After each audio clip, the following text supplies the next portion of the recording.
Doctor's Hospital. Peace of mind is important when life happens. Doctor's Hospital. Always there for you. Call 949-6066. And Cayman Airways. Call them on 949-2311 to book your nonstop flights to Los Angeles and Panama. Kirk Market. Experience a world of choice. JN Money. From abroad to Yad. And Cineco. Keeping Cayman covered.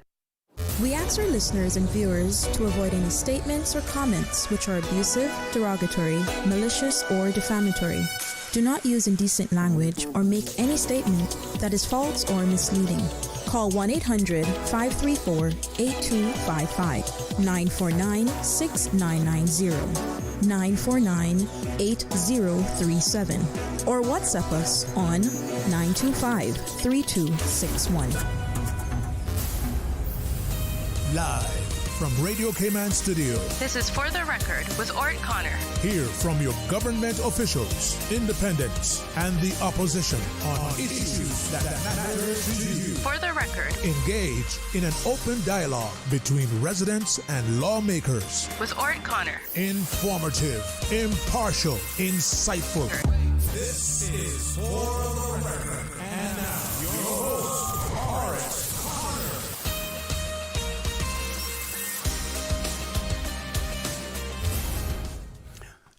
Good morning, good morning, good morning, O land of soft, fresh breezes and verdant trees so fair. Today is Wednesday, October the 1st, 2025, right here in the beautiful Cayman Islands. We do hope and we trust that everyone had a restful, peaceful, enjoyable evening.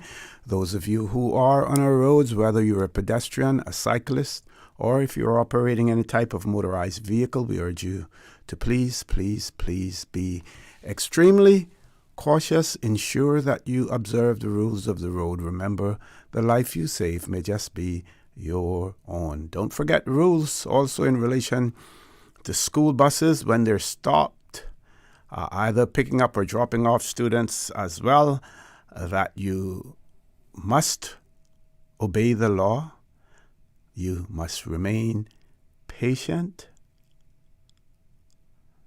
And for those of you who may see infractions, and if you have an opportunity to record license plate or whatever, or even take a photograph, please do so, because we need to hold those violators, those scofflaws, we need to hold them to account as well. For those of you who are celebrating a birthday today, we want to wish you a happy birthday, or if you've celebrated one over the past few days, a happy belated birthday. And to remind you that the For the Record birthday shout-outs brought to you by Coca-Cola, who are proud to support your birthday shout-outs. Coca-Cola available across the Cayman Islands. You should accept no substitutes. Share a Coke with someone special. Those of you who have lost loved ones, we want to extend our sincere condolences to you. We hope and we trust that your faith will help to carry you through these extremely challenging times, and that the memories of your loved ones will be a blessing. Those of you who are ill and are either at home or at a medical facility here in the Cayman Islands or overseas, we wish you a speedy recovery. And again this morning, big shout out to our colleague here at Radio Cayman, Mr. Joel Wilson, as well.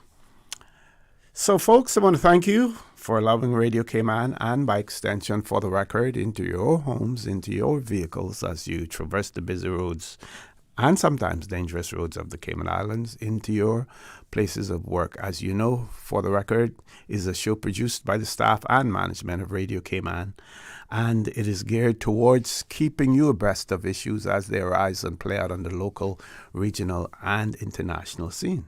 I have the distinct pleasure and honor of being your host. My name is ORRETT Connor, and you're welcome to join me every Monday, Wednesday, and Friday from 7:30 a.m. until 10 a.m. During that period, our phone lines are open. We have a toll-free number provided courtesy of Flo. That toll-free number is 1-800-534-8255.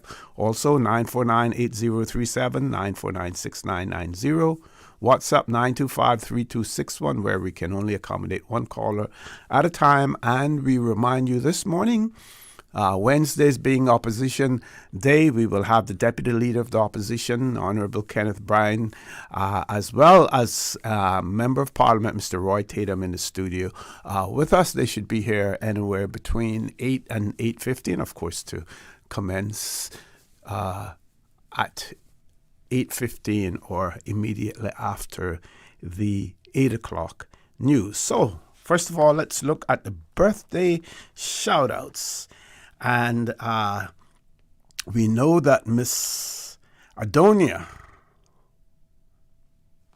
Barnes Nee McLean celebrated her birthday yesterday, and giving her a big belated birthday shout-out coming from her entire family.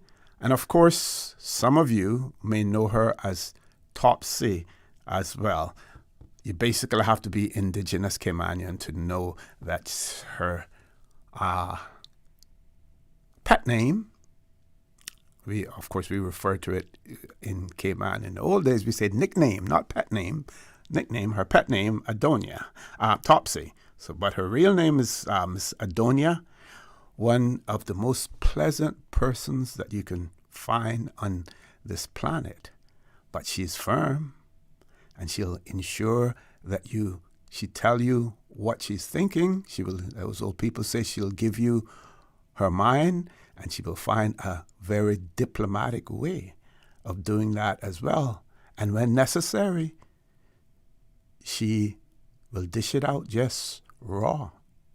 She will dish it out raw to you as well whenever it's necessary. But you couldn't find a sweeter person in this world. So, Miss Topsy, happy belated birthday to you today. Like I said, her birthday was yesterday. So let's look at some of the other birthday shout-outs. Mr. Randolph Smith, celebrating a birthday today, the 1st of October. Not a virtue. I don't know if that's a performer, Miss Susan, a singer, celebrating a birthday today as well. Also, Mr. Ray Banker, celebrating a birthday today. Happy birthday to you, Mr. Ray Banker. Upcoming birthdays tomorrow, Mr. Luigi Moxham celebrating his birthday. Sheila Collins also celebrating a birthday tomorrow. Mr. Hamlin Stevenson celebrating his birthday tomorrow as well. Happy birthday when it comes. Leanna Anderson also celebrating a birthday tomorrow. Daphne West Thompson also celebrating a birthday tomorrow. And folks, if you know someone who's celebrating a birthday or any other momentous occasion, please share that information with us right here on For the Record, and we will give them a happy birthday shout out, as well. I believe we have just been asked to send birthday greetings to Gianna Robb, coming from your mom and dad and brother, and I will assume that she's celebrating a birthday today. Gianna Robb, happy birthday greetings coming from your mom, dad, and your brother as well. Any others? I want to make sure that I cover every one. Okay. So on the 30th of September, I did get, or it was sent to the WhatsApp number. Today is Gianna Robb McLaughlin's 13th birthday. Greetings coming from Mom, Dad, and Brother Akeem. And today, so possibly they didn't hear the shout out on, we didn't have For the Record yesterday. So, again, Gianna Robb, happy birthday greetings coming from your mom, dad, and brother as well. Let me just keep checking to see if any more while we're still on the subject. No other birthday shout-outs at this point in time. Still looking. Here we got. Yes, there we have. Belated birthday greetings to Jordana MacField, whose birthday was yesterday.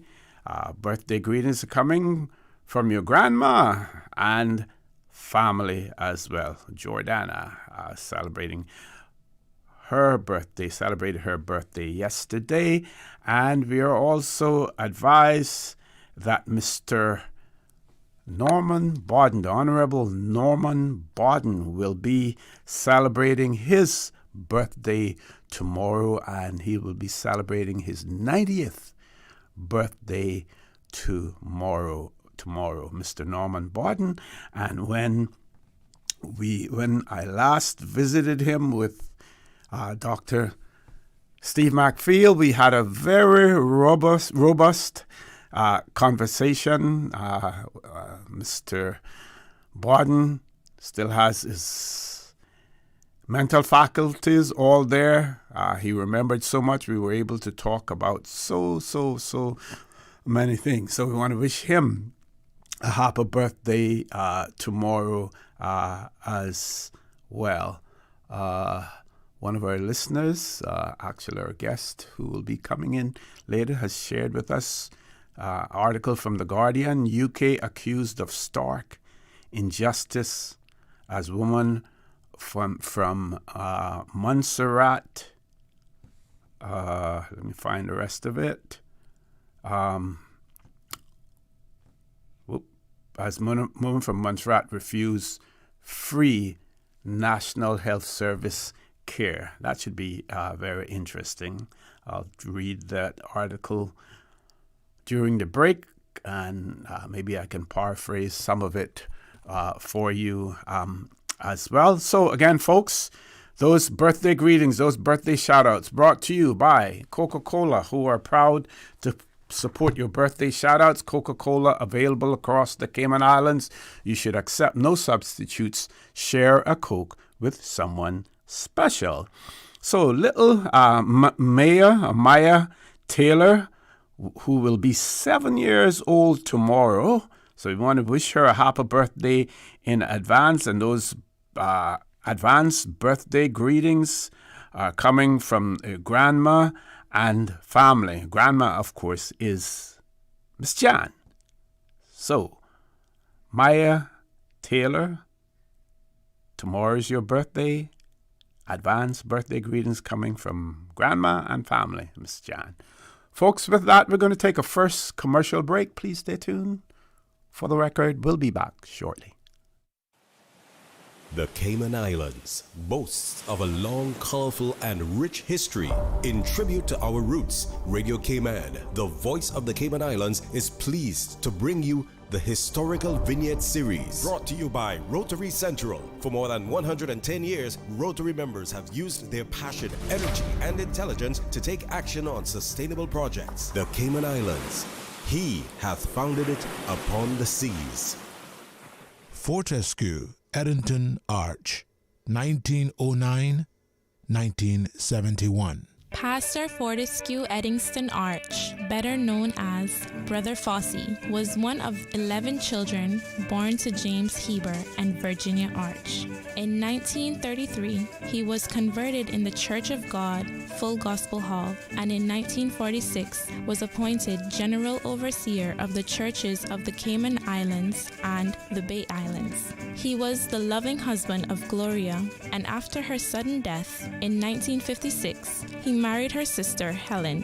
He was instrumental in the establishment of the various branches of the church and involved in the acquisition of property, finance, and construction of the church's buildings. He was a well-known and talented carpenter and shipwright, a successful realtor, and a merchant. He was also a generous, kind-hearted, and friendly person who always assisted the less fortunate in any way he could.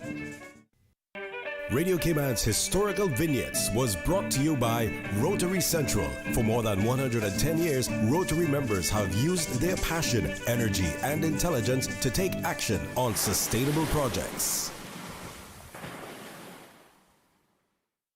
Since 1993, Rotary Central has worked diligently each year to provide quality bus shelters to our community. a traveling convenience to our school children, the elderly, young people going to work, guest workers, and visitors using the public bus. We, Rotary Central, help you, our advertisers, make it happen. Your marketing dollar travels a far way. Positioning your message, your product, your services, your presence in over 83 bus shelters. Every dollar you spend, every advert you place helps to build another bus shelter, providing modest comfort for Cayman travelers. Reserve space now on the only billboard medium in the Cayman Islands. Email rotaryshelters@gmail.com. rotaryshelters@gmail.com. The Bus Shelters, a partner in community convenience. Another inspiration program by Rotary Central Cayman Islands. My mom's a superhero. She always knows what to do when I feel icky. Yesterday, we went to West Bay Pharmacy, and they had everything she needed. Medicine, my favorite band-aids with dinosaurs, and even flavored vitamins. Mom says they keep our family healthy. I think they're magic. Don't tell anyone. I think superhero shop at West Bay Pharmacy. West Bay Pharmacy, where the superheroes shop. West Bay Pharmacy and Centennial Towers. Convenient quality care is just around the corner. It's me again, that old gal wantin' with Cayman Airways. Look here, I go in Tampa again, cause Tampa tickets are on sale and they're flying faster than fritters at a fish fry. I know one thing, I racking up all the Sir Turtle rewards miles I can get for even more trips with my award-winning national airline, Siona Erectly. Book by October 8th for travel through December 15th from just $293 CI round trip, including taxes and fees. Call 949-2311 or visit CaymanAirways.com to catch your Tampa seats on sale now. Did you know that you can send money transfers to financial institutions anywhere in Jamaica with JN Money? You mean I can send money straight to my account and cut out the middleman? Yes, that's exactly what I mean. You send your own money to your own account, giving you peace of mind that the money is in your account. JN Money Transfers to Financial Institution is another convenient service offered by JN Money. You can have this done from any JN Money location. Deposit your money straight to your account without the hassle of asking someone to do it for you. JN Money Transfers to Financial Institutions, making life easier. Looking for fresh, healthy food that's full of flavor? Then you've got to visit Kirk Market. Our dishes are made with fresh, high-quality ingredients. Enjoy vibrant mixed greens or satisfying pasta salads. Or try one of our delicious grill options like blackened chicken, spicy beef steak, or grilled salmon. Looking for something light and flavorful? We've got sushi rolls and poke bowls prepared daily. And don't forget to explore a hot bar or Billy Fresh salad at the salad bar. Stop by Kirk Market today for breakfast, lunch, or dinner and taste the difference. Eat well, live well with Kirk Market.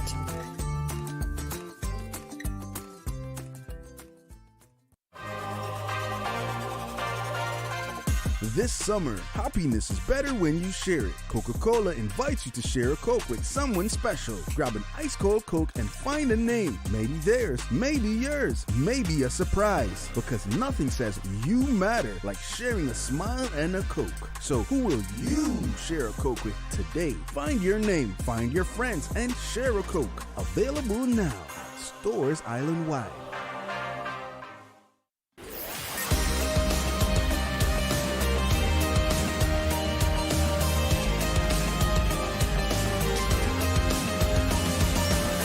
This is For the Record. Good morning and welcome back to For the Record. No guests in the studio yet, but after the 8 o'clock news, we will have the Deputy Leader of the Opposition, Honourable Kenneth Bryan, and also Member of Parliament who represents the constituents of Red Bay, Mr. Roy Tatum. They will both be in the studio with us at after the 8 o'clock news. Meanwhile, someone has shared with me the fact that Nigeria celebrating its independence today. Of course, it's an annual public holiday in Nigeria observed on the 1st of October to mark the country's independence from the United Kingdom in 1960. It is observed nationwide with official ceremonies, military parades, cultural displays, and public events. The holiday's origins are linked to Nigeria's constitutional development under the British colonial administration.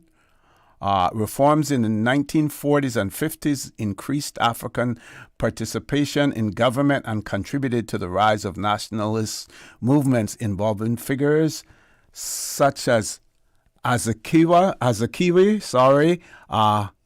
Awolowo, as well as Ahmadu Bello. I would also point out that in many African countries, colonial countries, their march towards independence meant personal sacrifice for many of those who advocated for independence as well. Many were imprisoned.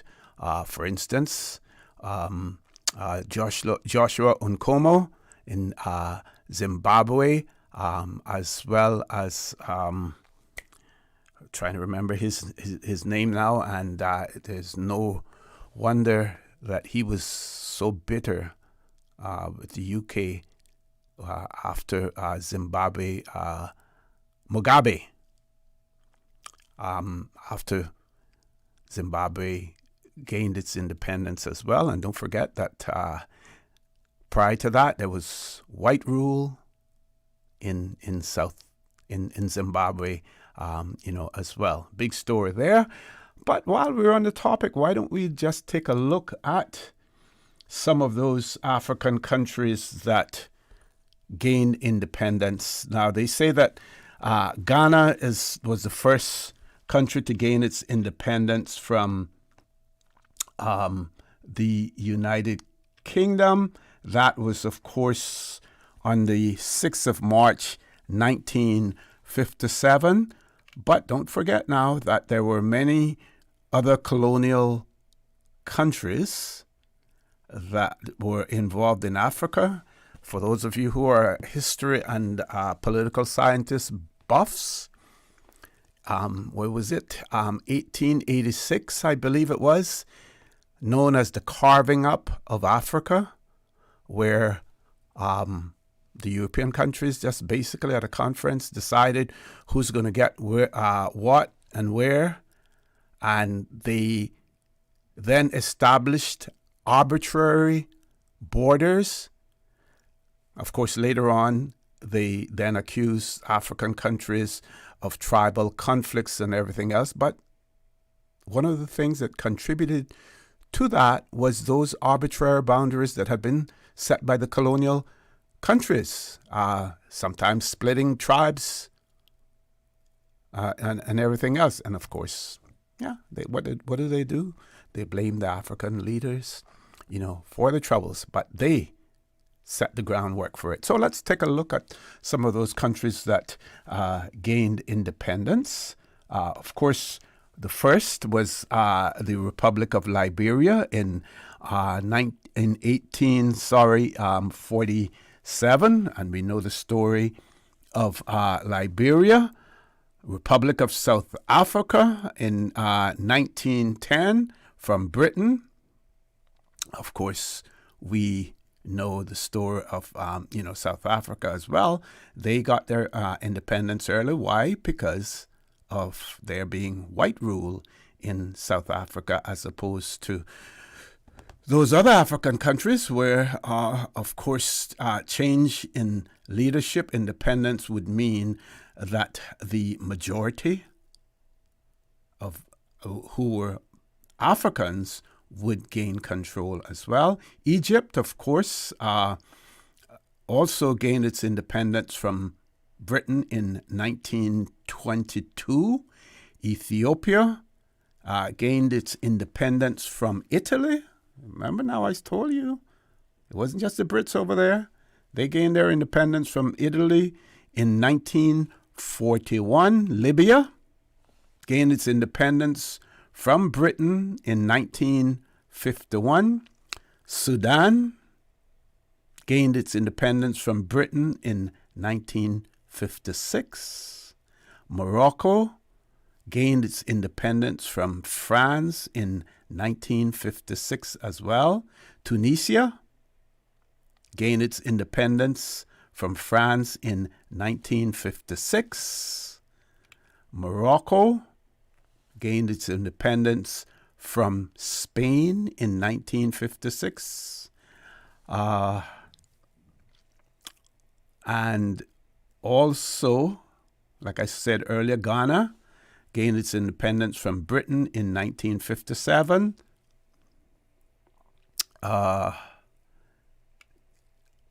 Guinea, which was later known as Guinea-Bissau, gained its independence from France in 1958. Cameroon gained its independence from France in 1960. Senegal also gained its independence from France in 1960.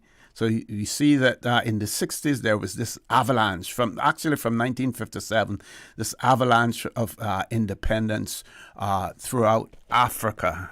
Very, very, very significant time, as far as the United Nations and independent countries. Senegal gained its independence from France in 1960. Togo, also from France, in 1960. Mali, also from France, in 1960. Madagascar, from France, in 1960. The Congo, from Belgium, in 1960. Somalia, from Britain, in 1960. Benin, from France in 1960, Niger, from France in 1960, Burkina Faso, from France in 1960. Côte d'Ivoire, that's French, excuse my pronunciation, but that also known as the Ivory Coast, gained its independence from France in 1960. Chad, France in 1960. Central African Republic from France in 1960. The Congo, Brazzaville, 1960 as well. Remember now, you had the Congo, you had the Belgian Congo, you had the French Congo as well, I believe, in those days. But Belgian Congo, and a lot of strife there. And don't forget now that those colonial countries, they created a lot of strife after independence as well in their effort to destabilize many of these African countries. Gabon, from France in 1960. Nigeria, Nigerian Federal Republic, 1st of October, which started this conversation, 1960. Mauritania, November the 28th, 1960. Sierra Leone, April the 27th, 1961, from Britain.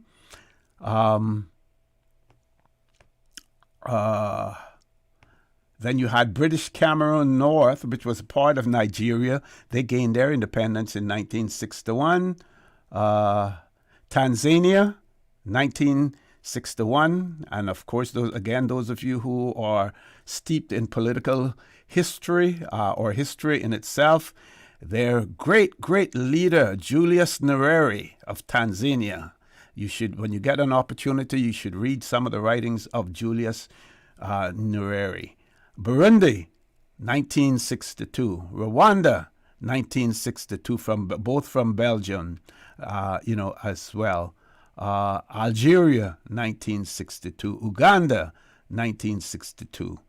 Kenya, 1963. Malawi, 1964. And for those of you, again, a little history, one of our deputy, I think he was that at the time, deputy chief of police, who later became the first chief immigration officer in Cayman, served in Malawi, in the police force in Malawi as well. Zambia, of course, their great leader, Kenneth, they gained their independence in 1964.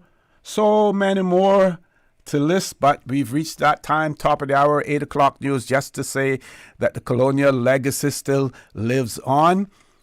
Most of those countries that are still under colonial rule have chosen to do so for whatever reason. And I say Kudos to those who took the bold steps in the 1940s, 1950s, and 1960s to exercise their right of self-determination.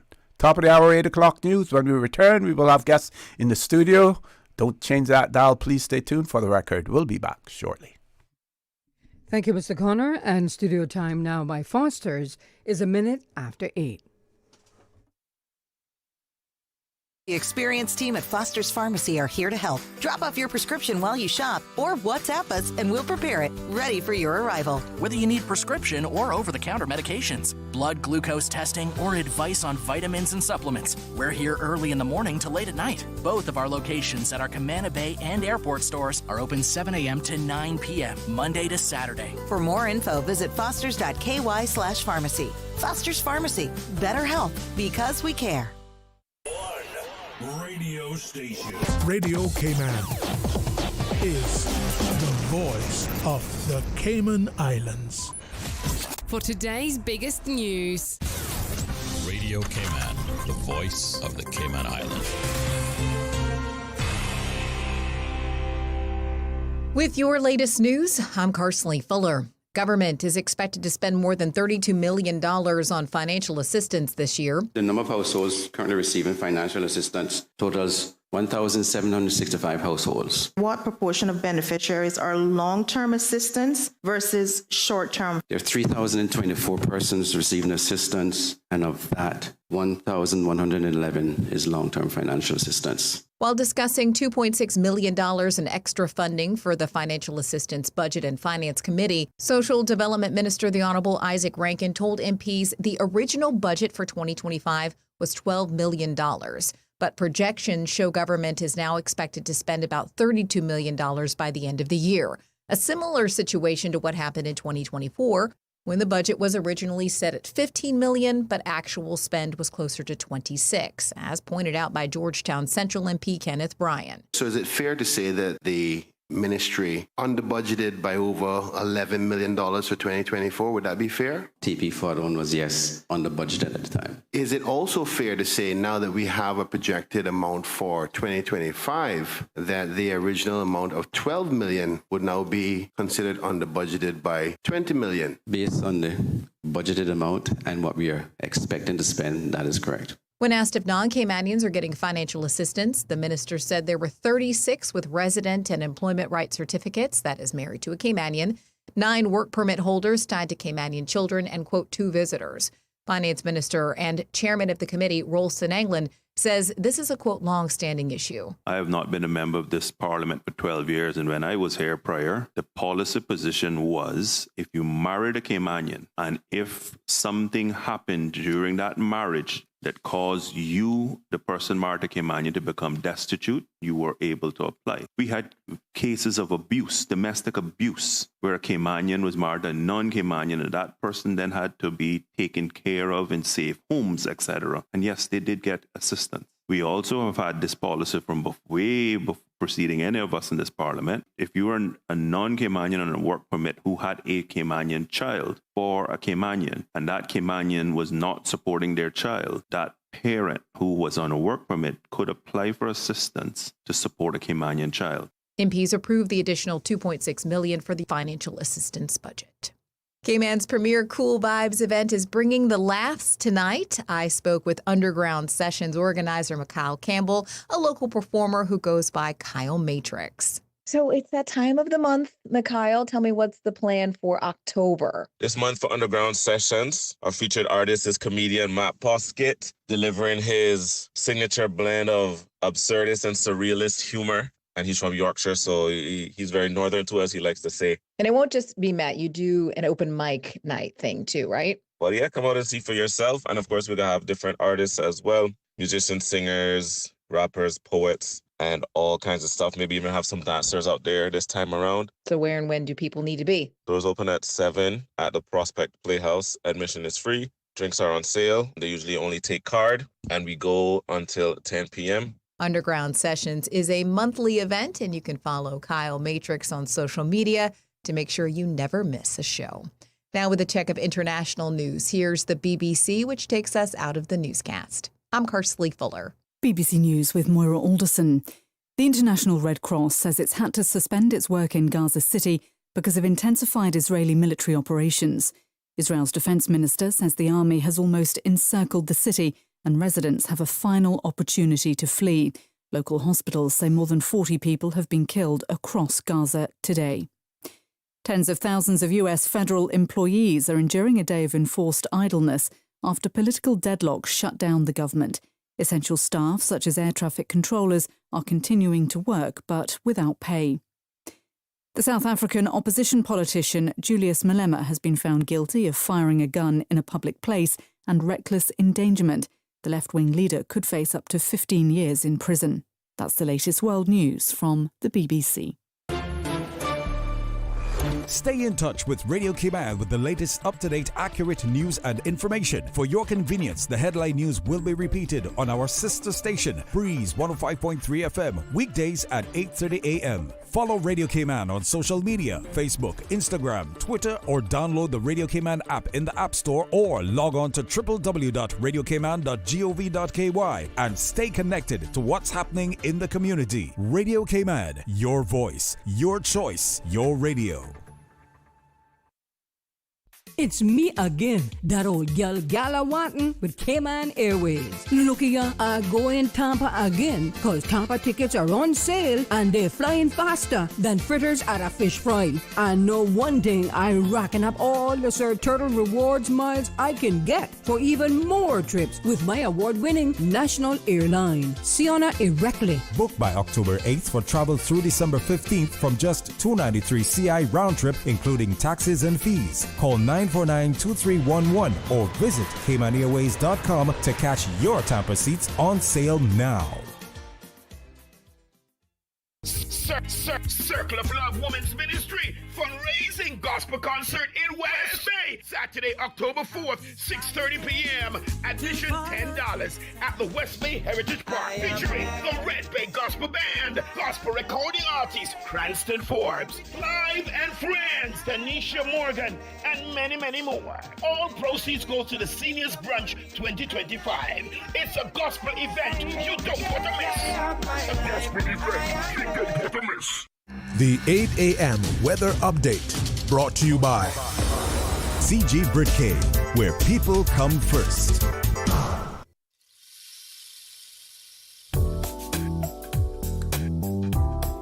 Pleasant good morning. Let's take a look at the latest weather report. Current temperature is 85 degrees. Relative humidity is 77%. The barometric pressure is 29.92 inches and rising. The wind is southwest at 3 knots. Overnight low was 79. Synopsis indicate very light winds, which could become variable at times, are expected to persist across the Cayman area through today as the pressure gradient across the northwest Caribbean remains slack. A few localized showers remain possible this afternoon as a result of this weekend gradient. Radar imagery show a few showers around Cayman Brac and Little Cayman, moving towards the northeast. The National Hurricane Center continues to issue advisories on Hurricanes Umberto and Imelda. More information on these systems can be found at www.nhc.noaa.gov. The Cayman Islands National Weather Service will continue to monitor these systems, which pose no direct threat to the Cayman Islands. Now, the forecast for the Cayman Islands for today: calling for mainly sunny skies with some cloudy spells in the afternoon and a 30% chance of showers and possible thunder. Temperatures will rise to the near low 90s with a heat index near 106 degrees Fahrenheit. Your winds will be west to southwest at 5 knots or less, becoming north to northwest from later this afternoon and becoming light and variable at times. Seas will be smooth with wave heights of less than 2 feet. Tonight, mainly clear skies with a 20% chance of showers, and temperatures will fall near the upper 70s. Winds will be northeasterly at 5 knots or less, becoming light and variable at times, and seas will be smooth with wave heights of less than 2 feet as well. Low tide will be this morning at 11:24 and a high tide again this evening at 6:19. The sun will set this evening at 12 minutes after 6 and will rise tomorrow morning at 6:17. And the outlook is calling for light and occasionally variable winds to continue through Friday afternoon maintaining the chance for some late afternoon showers as a result. And that's the very latest on your weather report.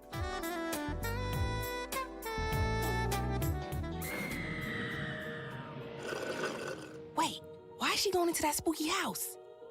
Who's that creepy old guy? And where are her friends? Why is she going in the basement? Nothing good is down there, sis. I bet you the creepy caretaker did it. Did you see his fake eye? Okay, maybe not the caretaker. Hush. You hush. I'm solving a mystery.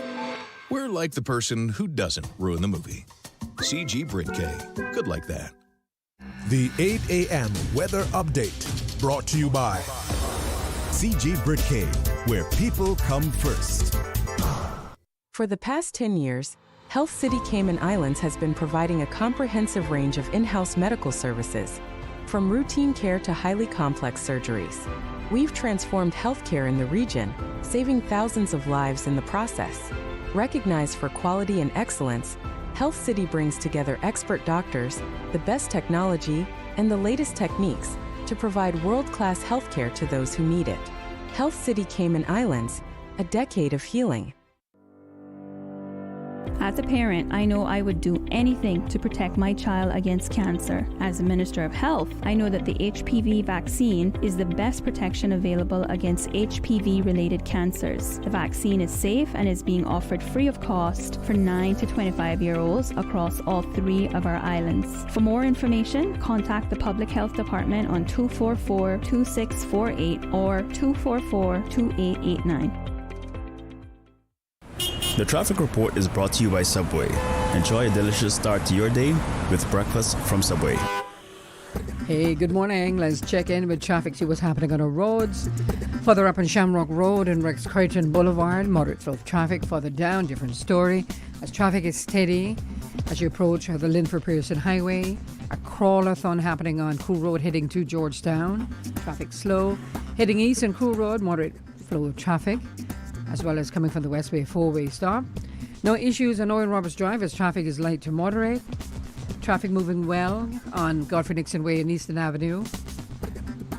Steady traffic coming off of the Linford Pearson Highway on Agnes Way, as well as Bobby Thompson Way, and continuing on to Huldah Avenue as we look to North Sound Road, flowing at a moderate pace in both directions, as well as Industrial Park area. If you've seen accidents or incidents, let us know by calling us at 949-6990. And that's your traffic report. Join us again at about 10 minutes past 12. We'll give you another look at traffic. Get ready for something sweet, spicy, and totally crave-worthy. The hot honey chicken sandwich is here, and it's bringing the heat. We've taken our tender, juicy chicken and drenched it in bold hot honey sauce for the perfect balance of sweetness and spice. But hurry, this one's only here for a limited time. Hot honey chicken. Try it today before it's gone. Subway. Eat fresh. The traffic report is brought to you by Subway. Enjoy a delicious start to your day with breakfast from Subway. Since 1993, Rotary Central has worked diligently each year to provide quality bus shelters to our community. A traveling convenience to our school children, the elderly, young people going to work, guest workers, and visitors using the public bus. We, Rotary Central, help you, our advertisers, make it happen. Your marketing dollar travels a far way, positioning your message, your product, your services, your presence in over 83 bus shelters. Every dollar you spend, every advert you place helps to build another bus shelter, providing modest comfort for Cayman travelers. Reserve space now on the only billboard medium in the Cayman Islands. Email rotaryshelters@gmail.com. rotaryshelters@gmail.com. The Bus Shelters, a partner in community convenience. Another inspiration program by Rotary Central Cayman Islands. Social media, X, formerly Twitter, Facebook, Instagram. Interact with our talk shows on YouTube. Download our official Radio Cayman app, or you can log on to our website, www.radiocayman.gov.ky. You can also add us to WhatsApp on 925-3261. all the latest information, breaking news, community events, and more. Radio Cayman.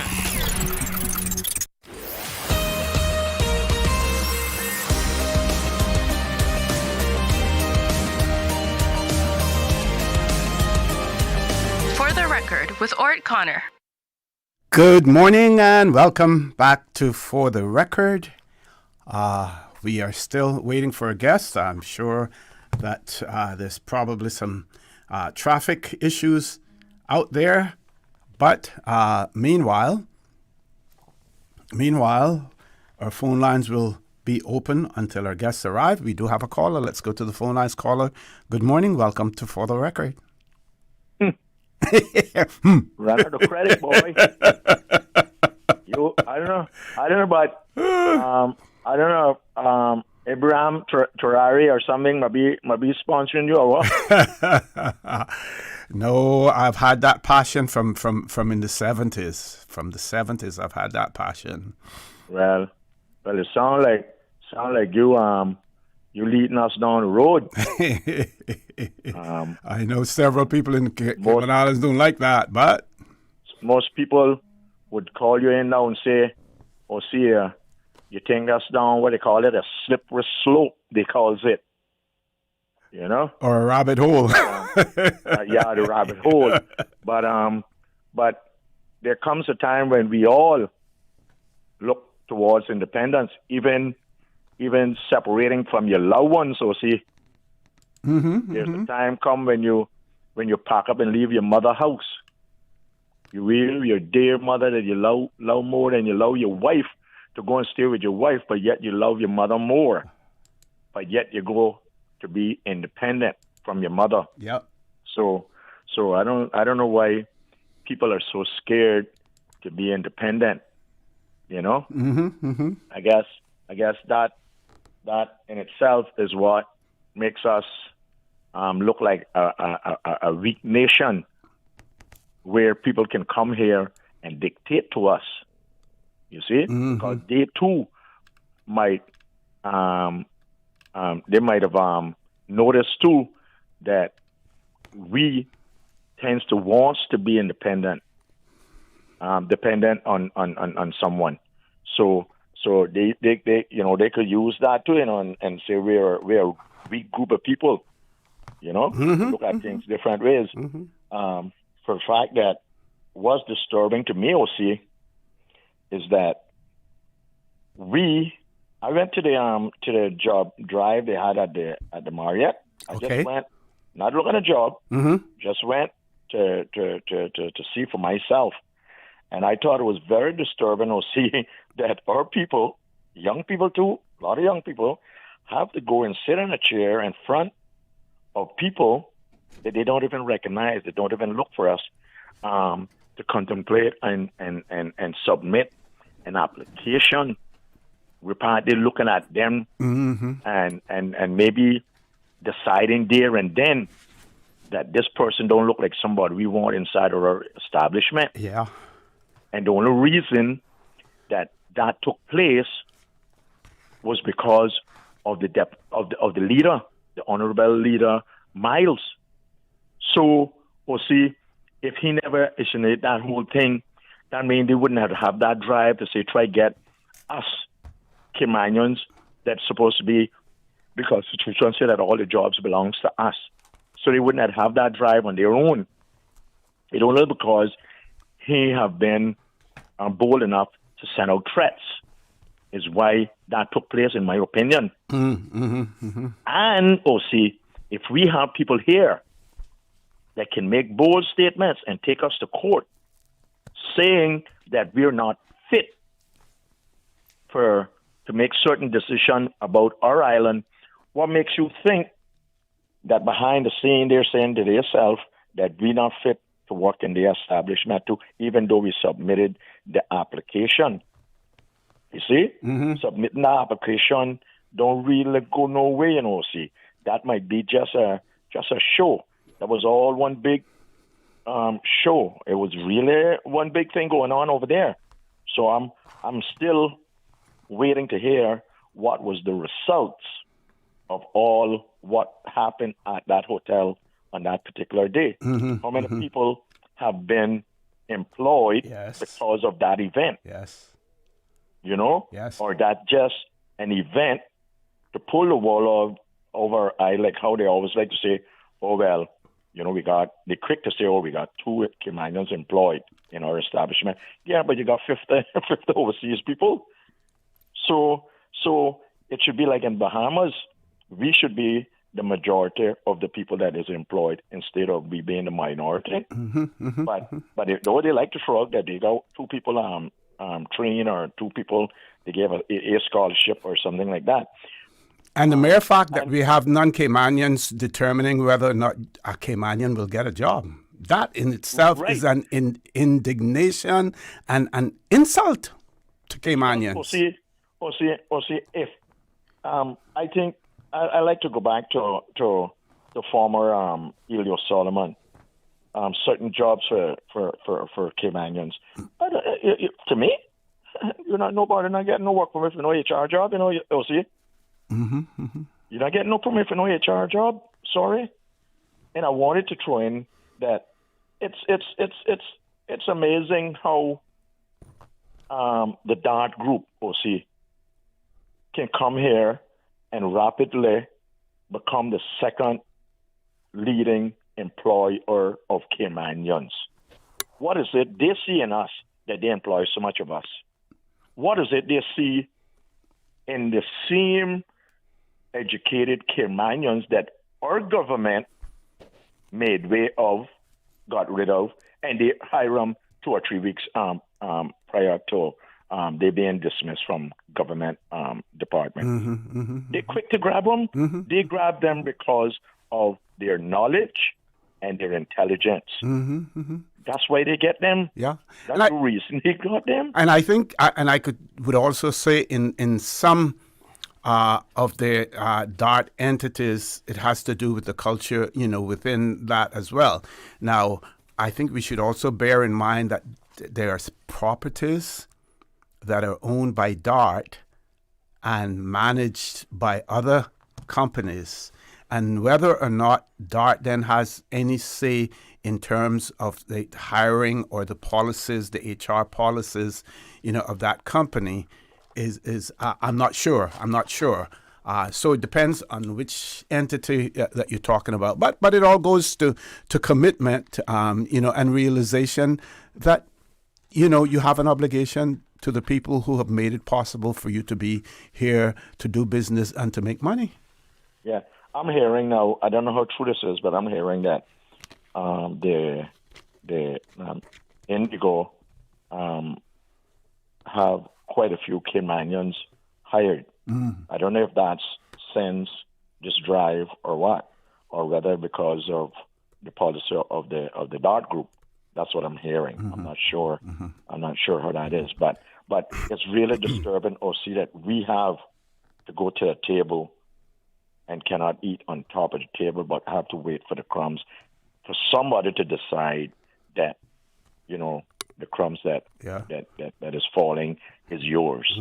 Well, you have the right man in the studio here now to talk about you know, certain jobs for Caymanians, because remember, you know, that you know, was something that he's advocated for as well. He's right here with you. Good morning, sir. Good morning, OC. Good morning, Graham. How you doing, my brother? Man, I'm good. I'm good.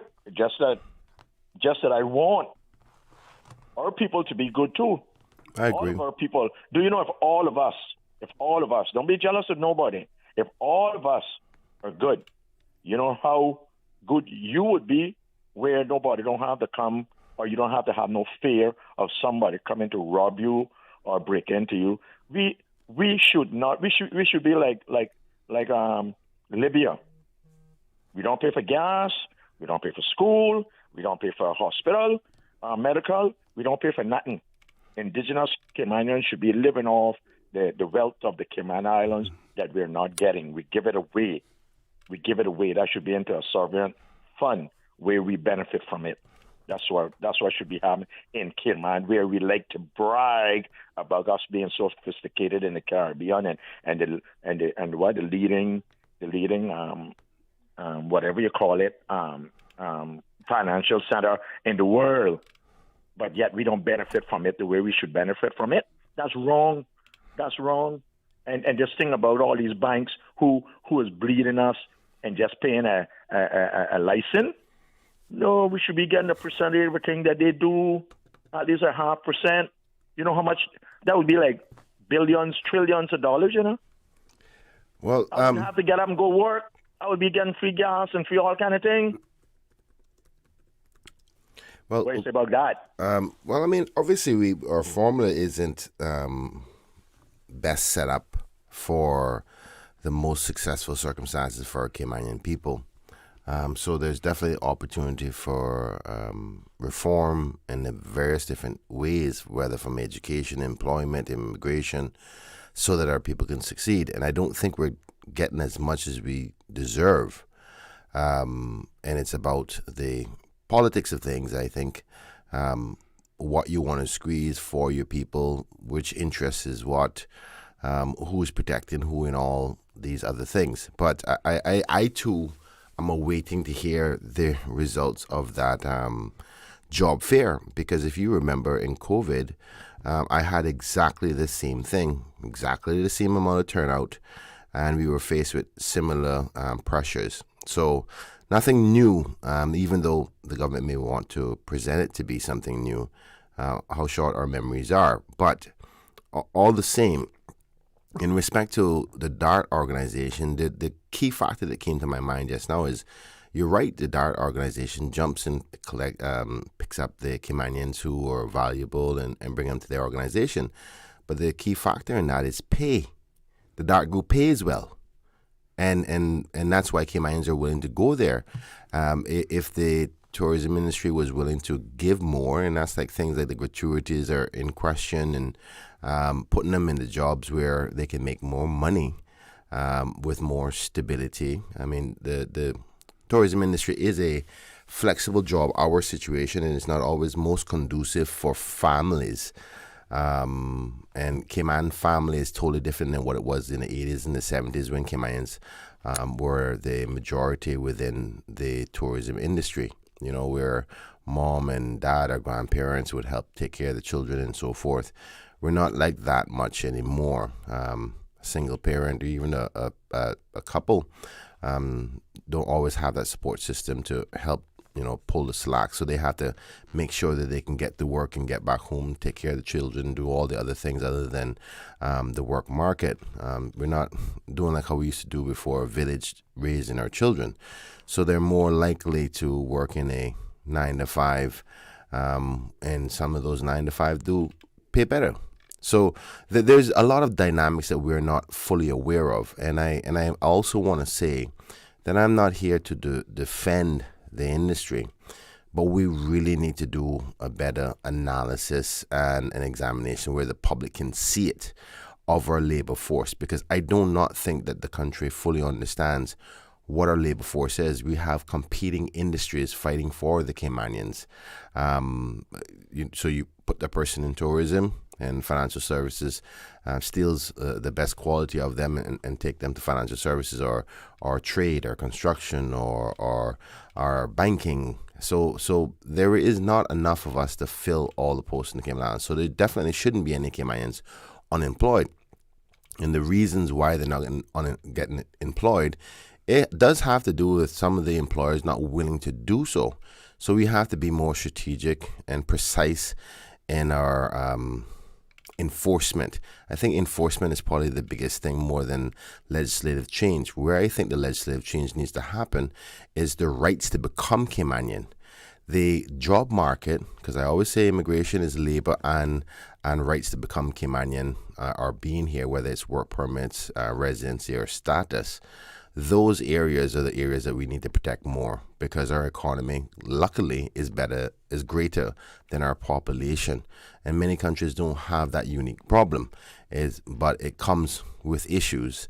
So the labor part is just the enforcement, and I think that the minister has said that a lot. I hope that it's not too harmful how extreme you can go, because you can go from extreme left to extreme right, but that's just my opinion. And working in that relationship. But we'll wait to see what the outcome is, just like you, so we can make our analysis. Lord Graham, I got to go to a commercial break. Thank you very much for that conversation. I believe we do have another caller on hold, so we'll ask the deputy leader's indulgence when we return, just for him to make some opening comments, and then we grab the caller that is on hold. Folks, please stay tuned. For the record, we'll be back shortly. There you go, sir. Thanks for choosing JN Money Transfer. Boy, thanks to JN Money Transfer, I can stay right here in Cayman and pay mama bills back home in Jamaica. Her water, light, phone, and other bills never late.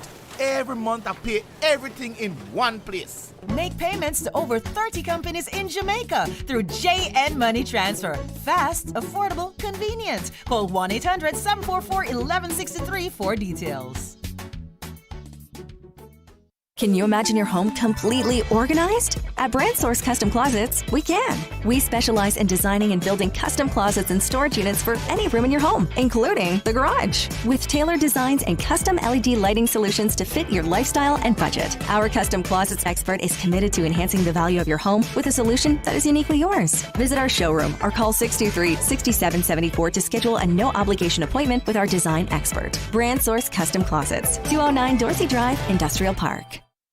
Did you know that Doctors Hospital provides urgent care services 24 hours a day, 7 days a week? And Doctors Hospital's urgent care physicians have access to the most advanced MRI and CT imaging in the Caribbean, providing reliable diagnostics when you need it most. When you need quality urgent care for an illness or injury, Doctors Hospital is here for you 24/7. Whether it's a migraine, chest or abdominal pain, shortness of breath, broken bones, or another urgent need, Doctors Hospital at the top of Walker's Road. Urgent care right now. At 35 miles per hour, you have 3 seconds to react.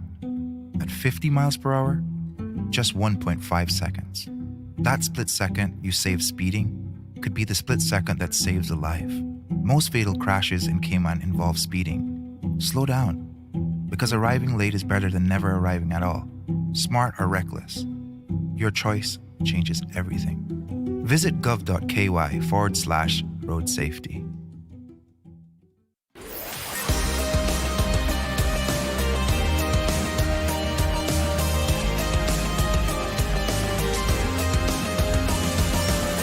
This is For the Record. Good morning. Welcome back to For the Record. We have a caller. We're going to let the deputy leader do an introduction. We're going to take that caller, and then I think we're going to close the phone lines off for a while to get on to several topics, and then hopefully open up the lines later on. Morning, sir. Welcome back to For the Record. Thank you, Mr. Corner, and good morning to the Cayman Islands. Sorry we're late, but we're here. I'm Kenneth Bryan, the Deputy Leader for Opposition, and my colleague, Mr. Roy Tatum, will be joining us shortly. It's a pleasure to be on the show. Our intended purpose today is to talk about the recent Finance Committee and a few other matters. But with that being said, I'll listen to the caller and then we can talk about that afterwards. Okay. Caller, good morning. Welcome to For the Record. Yeah, morning. I couldn't help but chime in on this conversation that's going on. Caller, we can hardly hear you. We're hardly hearing you. Did I? Okay. If you are on the speakerphone, that may help. No.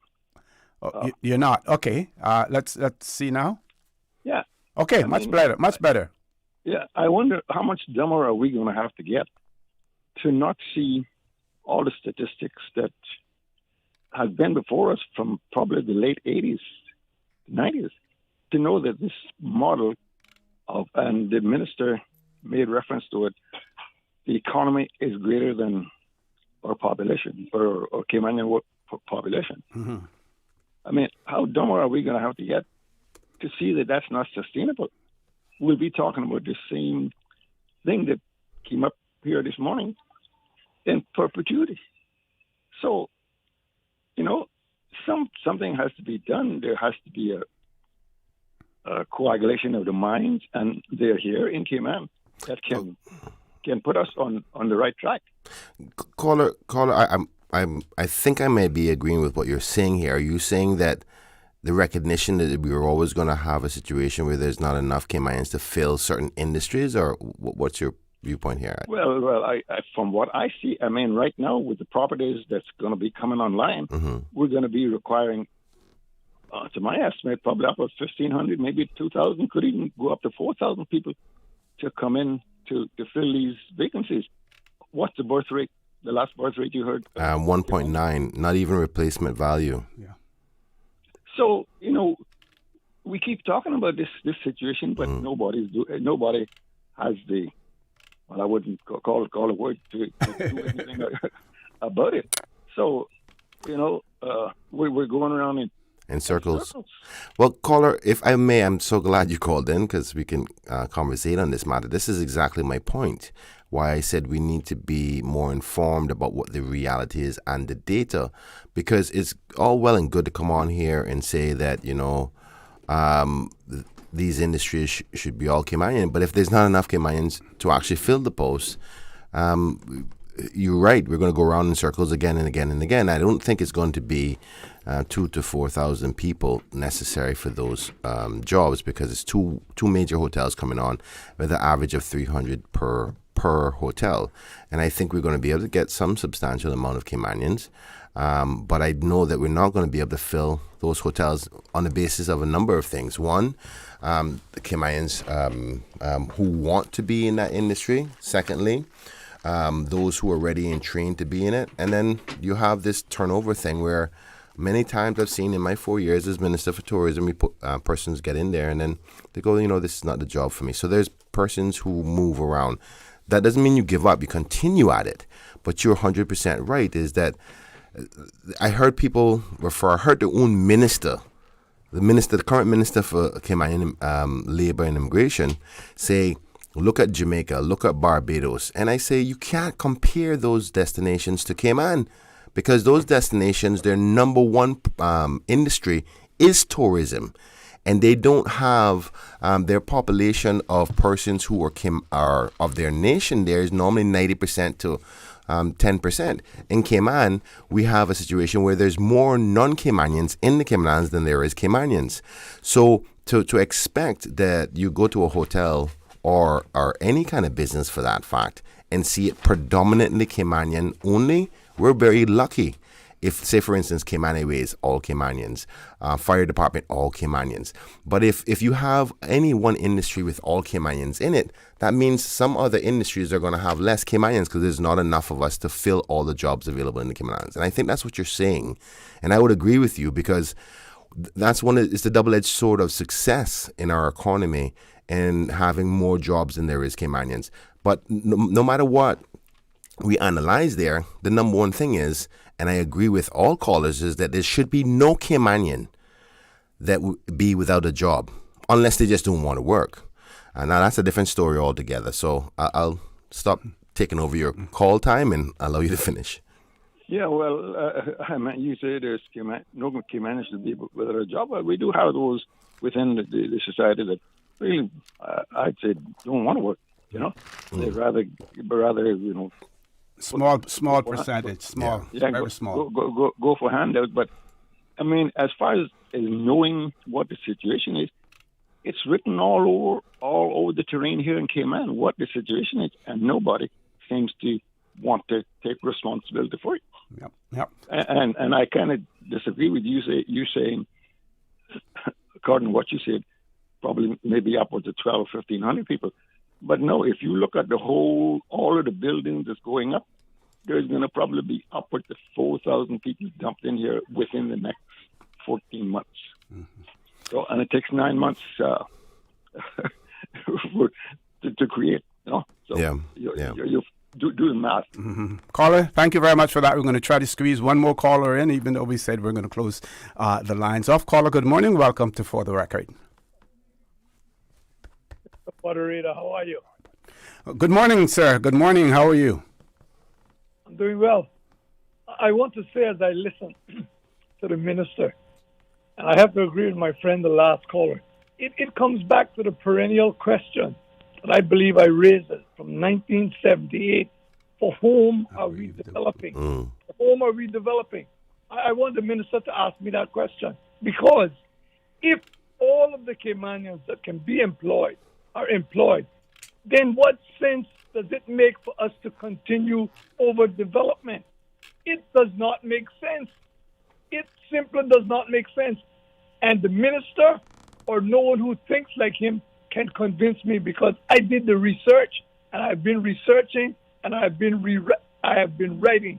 The agenda is not set by the needs to have Caymanian people employed, but it is set by greedy developers who call the shots. And the last caller was right. No one has the intestinal fortitude to say we need to take stock.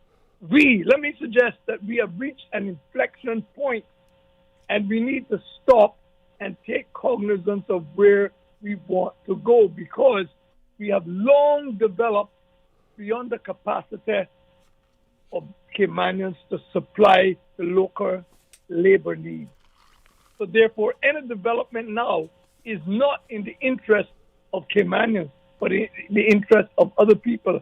And if we have to bring in 2,000 to 4,000 more people in the span of a year or two, tell me, which Caymanian is that benefiting?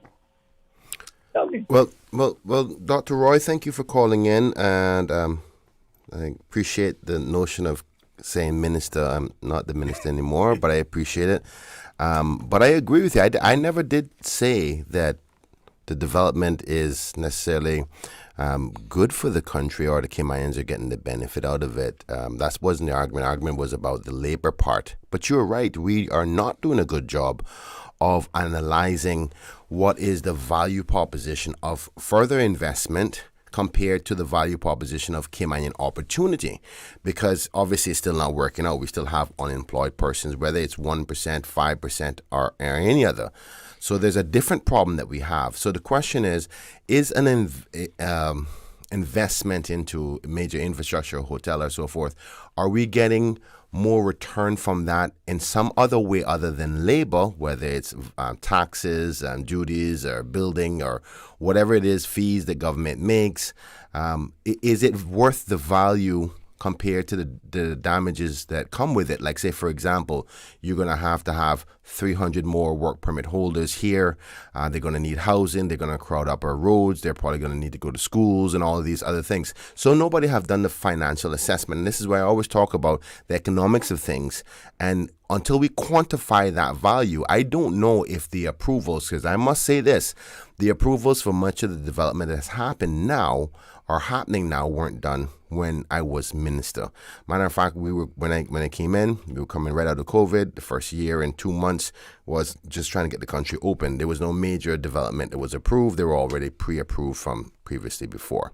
Now, whether an economic assessment as to what will this bring to the bigger picture, was that done? Was the cabinet advised to? Who's the economist on a part of the government who advises the government from an economics perspective? I can't say. I know that we didn't have any when we were there, and I fought very hard to say, where is the specialist attached to guiding the government about a value proposition other than just saying, oh, we're going to get $17 million worth of duties, or we're going to get $2 million worth of work permit fees, or the annual fee for a hotel, or what have you. But those things are one-time payments, as opposed to the long-term cost of servicing the roads, housing needs, and the pressures on our society and our cultural changes. So somebody has to quantify that. So I'm in agreement with you. We don't do a good assessment of that. But that's not always the case that one outweighs the other. It just has to do a better assessment, because you're right. We've already passed that point that there's more jobs than Caymanians. So if we don't do a good job of before approving these major changes to our society infrastructurally, and understanding what the benefit is for Caymanians, then we're just shooting in the air and hoping for something good. And at this point, I can't say that Caymanians' quality of life is so much greater. So that's my viewpoint on that, sir. Well, I'm glad you made that acknowledgement. I'll just say two things in conclusion. First is that we have reached the point of diminishing returns. That means any future development is not positively going to affect the Caymanians. So even if we make the argument that they can make money, you have to juxtapose that against other pressures that they face on the roads, the stresses of the society, the overpopulation, and the cultural differences and all that. That's one point. So we reached a point of diminishing return. Second point is we could have all done this differently and there's still time if we embark on what is called a manpower needs assessment survey. Yeah, I agree with you there. That's what is needed, a manpower needs assessment survey, which will tell us in the next 5 or 10 years exactly how many people we will need and in what areas. Agreed. And this has been a pronouncement of mine from way back when people said, "Oh, that's only that's a socialist idea coming from Roy Bund, that old socialist." You check any country in the world, that's what they base their development off. Manpower needs assessment. Manpower needs assessment. You see what Donald Trump is doing now in the United States? Well, if certain infrastructure was in place, he would need to have do radical surgery that he's now doing. And we're going to wait until that time hits us to try to correct it. The effects will be detrimental. Now is the time. We don't need any more hotels. We don't need any more hotels for the present. Well, Dr. Roy, I actually would love to have you, yourself on the show to go through analysis together, because there's some deeper dives that we need to do so that people can understand all the different elements that make up what Cayman is about. And I appreciate your call. You're always informative and educational in respect to this, and I thank you so much, sir. And you can bring him on one morning. I think I'm going to be calling him after the show. So, okay. Dr. Roy, look out for my call, please. Read my books. You and people that are in positions of influence, read my books. Yes, sir. Hey. On the show. Thank you. The books are published. Thank you. Thank you very much, Mr. Borden. We're going to go to commercial break. Then when we return, we're going to introduce our next guest. Phone lines are being closed off for now, folks. Please stay tuned for the record. We'll be back shortly. When a hurricane hits, unexpected costs can add up fast. Homeowners are usually out of pocket for these costs to get supplies or make minor repairs. But with Cineco's parametric coverage, you get automatic payouts within 2 to 3 weeks after a Category 3 or stronger storm, whether or not you have damage. Available only through Cineco Homeowners Insurance. Call 949-8101 or visit Cineco.ky for a quote. That's Cineco.ky to get a quote today. Cineco, keeping Cayman covered. My mom's a superhero. She always knows what to do when I feel icky. Yesterday, we went to West Bay Pharmacy, and they had everything she needed. Medicine, my favorite band-aids with dinosaurs, and even flavored vitamins. Mom says they keep our family healthy. I think they're magic. But don't tell anyone. I think superhero shop at West Bay Pharmacy. West Bay Pharmacy, where the superheroes shop. West Bay Pharmacy and Centennial Towers. Convenient quality care is just around the corner. Looking for fresh, healthy food that's full of flavor? Then you've got to visit Kirk Market. Our dishes are made with fresh, high-quality ingredients. Enjoy vibrant mixed greens or satisfying pasta salads. Or try one of our delicious grill options like blackened chicken, spicy beef steak, or grilled salmon. Looking for something light and flavorful? We've got sushi rolls and poke bowls prepared daily. And don't forget to explore a hot bar or Billy Fresh salad at the salad bar. Stop by Kirk Market today for breakfast, lunch, or dinner and taste the difference. Eat well, live well with Kirk Market. Your dream home starts with a vision, and often inspiration is at the heart of that vision. Brand Source Home Gallery's in-house designers are here to help bring your vision to life. Whether you're remodeling or building a new home, Brand Source Home Gallery is your one-stop solution. Explore their kitchen cabinets, sinks, faucets, bath fixtures, tubs, vanities, and more. Let Brand Source's designers help and inspire you with your next project. Call 623-5000 and schedule an appointment with a design expert at Brand Source Home Gallery, Dorsey Drive, Industrial Park, serving Cayman for 50 years.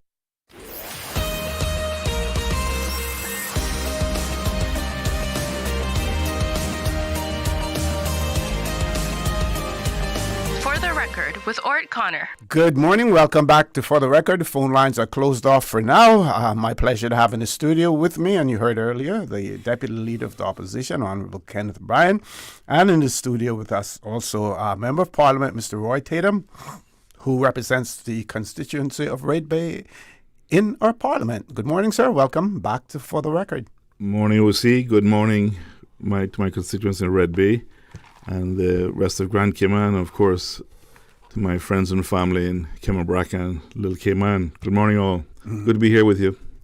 Apologies for being a little late. I was stuck on Crew Road approaching the airport, listening to you all and listening to the news when I heard my fellow Braca Susan say on air that there was a crawlathon on Crew Road. She wasn't wrong. But once you broke past Agnes Way, it was not too bad. Okay. But you had to make that break first.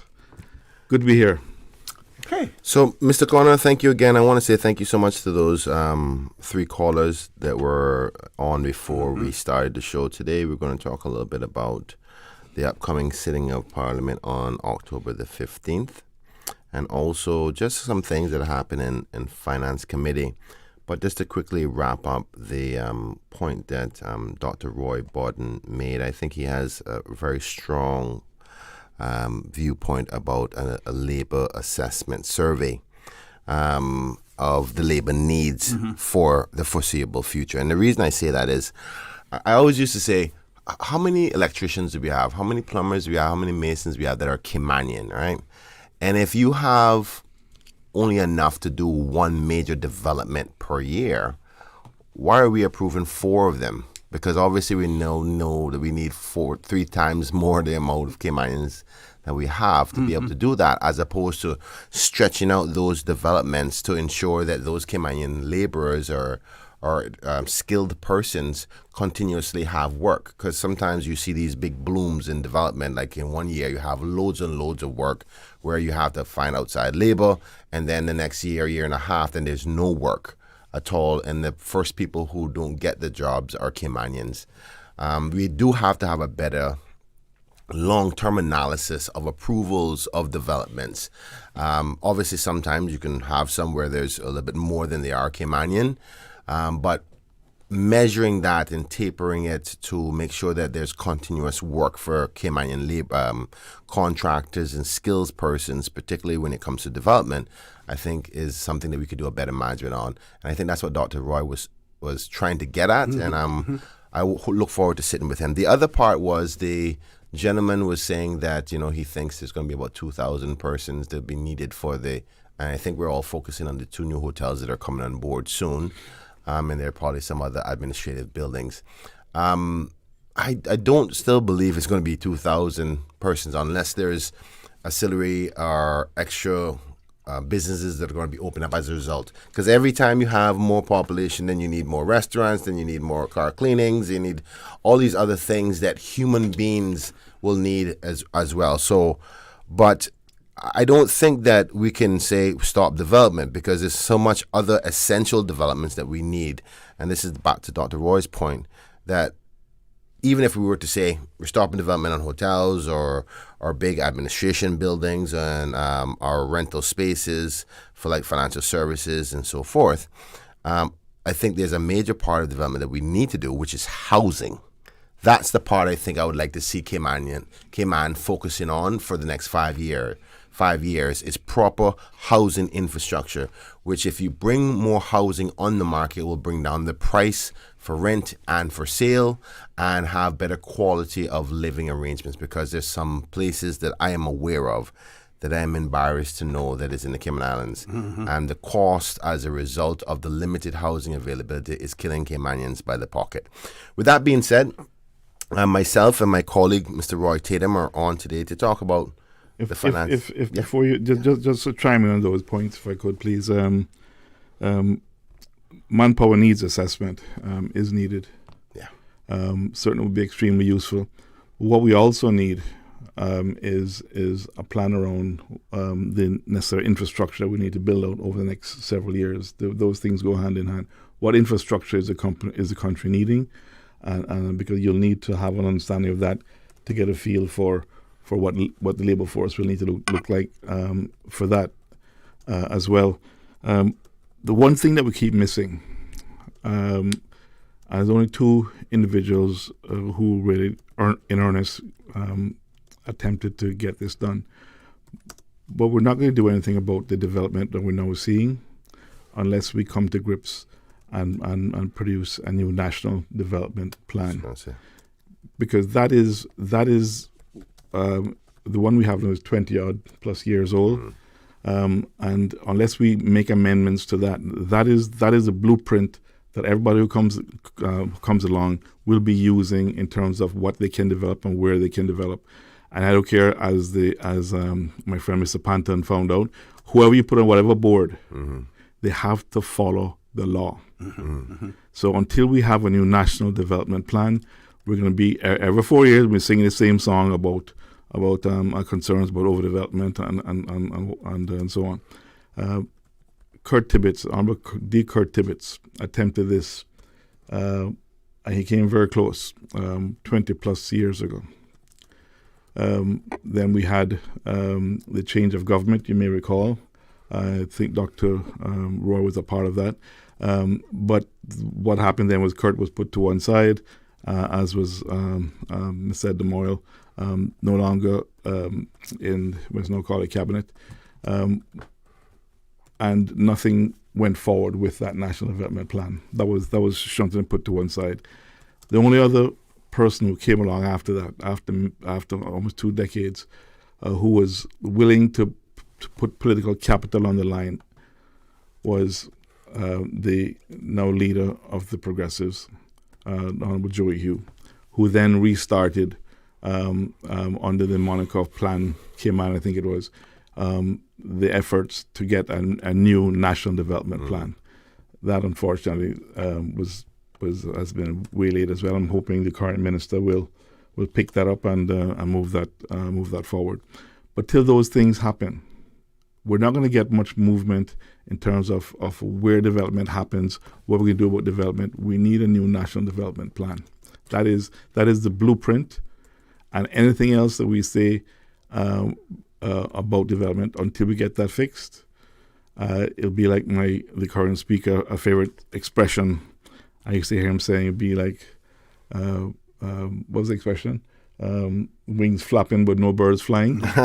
we will go nowhere. Well, if I can add to that, my colleague, I think that particularly with the National Development Plan, you're 100% right to say this is the only way we're going to be able to plan for this appropriately and make best decisions. One of the key ways. I think without it, I don't think we're going to continue to do the same thing. Right. But the issue is there's so much competing interest as to what the country should be doing. And I think the second caller highlighted it. Greed is something that happens across all human beings. They love money. I don't know how many people don't. And if you allow them to just continue to grow and develop, at the focus being just about making more money for themselves, they're going to do that if we allow them. So let's not pretend like that's not real. But the thing that I think is important in order for us to balance those competing interests outside the forces of the elected arm and the wider public, we cannot make the development plan be a political football. I definitely think that this government, if the premier wants to make his mark as a good leader for 4 years, invite the opposition and have a committee that we work together. Because if you lose and you go off and start something, we come back and we start over again, and then we lose and we start all over again, we're going to continue to do this. And that's what has happened in the last 10, I would say even 16 years. Right? Actually, the only continuity that we've had was with the Progressives. And unfortunately, by then, things changed, different governments, and we had the pandemic in the middle of it. Some of it was outdated. Technology has advanced things. But if there could be one thing that we agree on, it would be immigration and the development of the future for this country. And I would put it out there today, Honorable Andre E. Banks.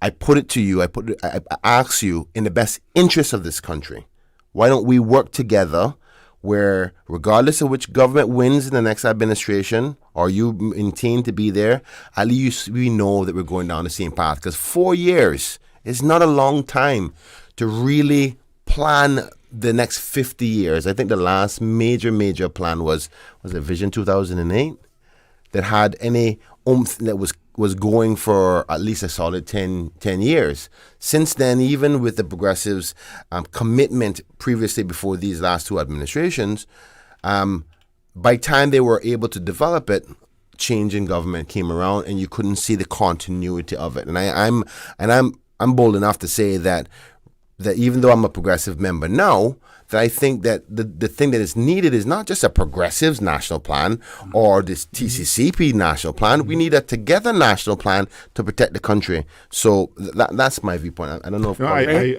agree fully. Need to take a break? Yep. Top of the hour, headline news. When we return, the conversation with Honorable Kenneth Bryan and Member of Parliament, Mr. Roy Tatum will continue. So please stay tuned. From Radio Cayman's newsroom, this is Headlines. Local, regional, international news. The Headline News is brought to you by Kirk Market and Health Services Authority.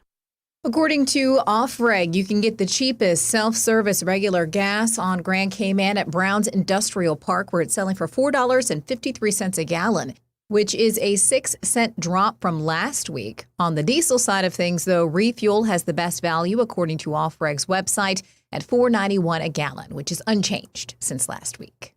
In international news, the U.S. government has shut down after senators failed to agree on a last-minute funding bill. Thousands of federal workers face unpaid leave as President Donald Trump threatens, quote, irreversible mass layoffs. Essential workers will continue working, some without pay, but some federal agencies are furloughing their staff. Republicans and Democrats are blaming each other for the failure to pass the bill. And part of a 17-story residential building in the Bronx area of New York has collapsed in what the fire department is calling a, quote, major emergency.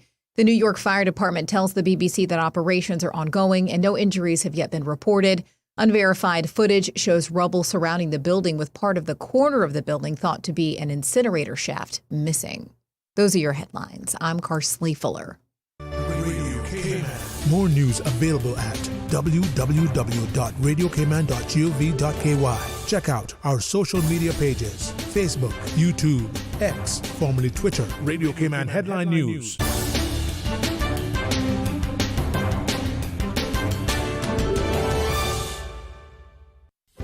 Do you have a healthcare question but not sure who to ask? Contact HSA's Patient Call Center to speak to one of our experienced clinical team members. We are here to answer your questions and help guide you through your healthcare journey. Need to make an appointment? Our team can help. Contact HSA at 949-8600 or email info@hsa.ky. At HSA, we are committed to caring for you.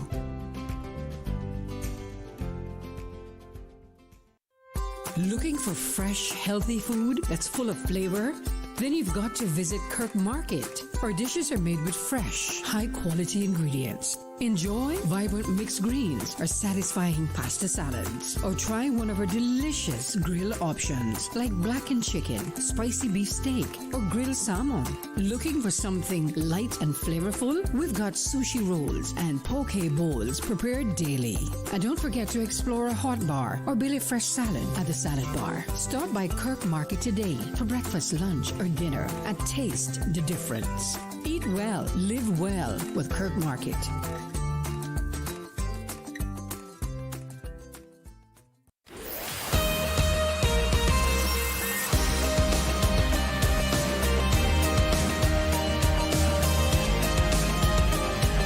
For the Record with ORRETT Connor. Good morning and welcome back to For the Record. In the studio, Deputy Leader of the Opposition, Honorable Kenneth Bryan, and MP, Mr. Roy Tatum. Gentlemen, over to you. Thank you again, OC. Before we get started into our agenda about the sitting of the House, we want to just make some announcements about our colleagues in overseas territories. Roy? Yes, right. The Hurricane Imelda, I think it is expected to hit Bermuda sometime tonight. So praying that it goes a bit more south. They'll still be impacted. but praying for our friends and colleagues there. And there's parts of the Bahamas that got hit by, forgetting the name of the storm that went by them. But yeah, 2 more months in this hurricane season, so we need to stay prepared and stay ready. Yeah, we have been so blessed thus far, knock on wood, that we continue to be protected by God's word. Mr. Connor, we are going to be having a sitting of Parliament on the 15th, which is in 13 days from today. Unfortunately... 14 days. Today is the first or the second? First? Mm-hmm. Oh, my apologies. No, something was wrong. And in 14 days, which is on a Wednesday, and we're expected to have the SBS at that point. Mm-hmm. Finally, we're going to know what the country's plan is for the next 3.5 years, because we waited a half a year to find out what the plan is. But interestingly enough, there has been no legislation for immigration changes. The government has made much fuss about the changes that are coming from immigration perspective. We do suspect that there's some differings of views internally. That's the whisper on the road. Hence the reason we haven't seen any draft papers. So there will be no immigration changes coming at this sitting in the House, because unless they suspend the standing orders to waive the notice period. And I do not think they would want to do that on something as sensitive as immigration. And important. And important, yes. So I don't think that we're going to be seeing any changes then. Mm-hmm. Whether they would want to do so when the budget comes in November, I don't think they're going to do that either. So at this point, I don't think we're going to see any immigration changes for this year. That's my speculation. I could be wrong. But I thought it was an important factor to bring up. Some of the things that happened in Finance Committee, my colleague and I are both going to highlight them, that I know the public don't always have the opportunity to sit down for 8 hours and listen to Finance Committee. But the biggest thing coming out of it was the government came to ask for $108 million more at the backdrop of saying that we have $60 million deficit just a month ago. And I don't know if I can't put it any more simpler than that. And we're going to dive into some of the numbers in a minute, but I want to go at a high level before I go on my rant, because I am not happy. I've been saying this for quite some time about the finances and about the flawed, fake, or intended hoopla about the deficit, or the misinformation or disinformation or the wrong projections, to the point now where, as I said some 4 months ago, we're not going to have what they're trying to make it suggest. And now they're coming back saying, oh, look at the magic that we've done. We're going to have a $10 million surplus. But we'll get to that shortly. I think my colleague wanted to point out some of the key components. I'll mention one, and he can mention some of the other ones that came out of Finance Committee that I think need some clarification. One, the government released recently, the fanfare of the lighthouse in Kimmenbrack being purchased. Big picture there at the lighthouse in Kimmenbrack. They came to reality in Finance Committee that they did not buy the lighthouse property. That was purchased in the last administration. Yeah. They actually bought adjacent properties next to it. Now, don't get me wrong, by all means, it's Crown land now, and it's people's land. But let's not pretend as if to say don't give credit to the last administration, who were actually the ones to buy the lighthouse property itself. They bought some lands that I think were about 2 or 3 acres on either side of the lighthouse property. I think it was revealed in that the government wanted to purchase less than that, but in order to consummate the deal, they had to buy the property on the other side, as well. Yeah, correct. I think 55 acres was bought, as well as 2 acres where the lighthouse actually is. Yeah, because I was one, given what was being circulated on social media and so on, I was also one of the ones. I missed the fact that the lighthouse property had actually been purchased in the last administration. So I was one of the ones who were also believing what I was saying about the lighthouse being sold. And I was messaging individuals within the government saying, you try to buy this, you won't have any issue from the opposition members. Mm-hmm. And then we saw that it was bought. We saw the photo of the government up by the actual lighthouse itself. So I was actually learned in Parliament, speaking to my colleague, Miss Julie, that no, that was actually purchased when she was there, and then a question was then raised on the floor of Parliament to let's clarify exactly what is it that this $5.5 billion was going to purchase, being raised from the Environmental Protection Fund. Thank you. Would be used for, and it was then pointed out it wasn't for the lighthouse. It was confirmed it wasn't for the lighthouse itself. It was surrounding land. So, very happy that that's the case. I'm originally like many. I have many constituents in Red Bay who have roots in Cameron. So we're all happy that that's the case. If you could preserve land in that area, is a wonderful thing. Mr. Corner, the reason why that is important, right, is I find that there's starting to be a culture of this administration to be a little bit stretching the truth about things. And I don't like it. I think it's disingenuous. I think there's even an element of lying. And I'm the one that's saying it. So don't hold anybody else accountable. I'll take the licks for it. Because you try to paint this picture that you bought the lighthouse. You didn't. And it reminds me of something I didn't bring up at the first because it was too early. They had just won and all that. The honorable member who won in West Bay West, Ms. Julie Hunter, I remember the post on Facebook where she goes, "Oh, look at us. We just got in. Within a month, we're fixing the dock in West Bay." Big poster. The Unity Government or whatever they're called. I apologize for sounding like this, but it's National Coalition for Caymans. National Coalition for Caymans. It's so disingenuous. What I wanted to do was actually put a question on the floor of the House to say, can you say, Minister Honorable J.E. Banks, when the approval for the dock was made? The truth is it was made before the election. It just takes so long before the work actually started. What she was the beneficiary of was the announcement that the work was going to start within 5 weeks of the election. So it looks like she did it. And I go, come on, just have a little bit of decency to say, don't try to take credit for something you didn't do. But it gets into the politics of things. I said, okay, fine, I left it alone. I didn't say anything. I even spoke to the minister. I said, Minister, I don't want to make this a big deal. Just remind your colleague, try not to get too caught up in the politics because I can make a bigger deal out of it, right?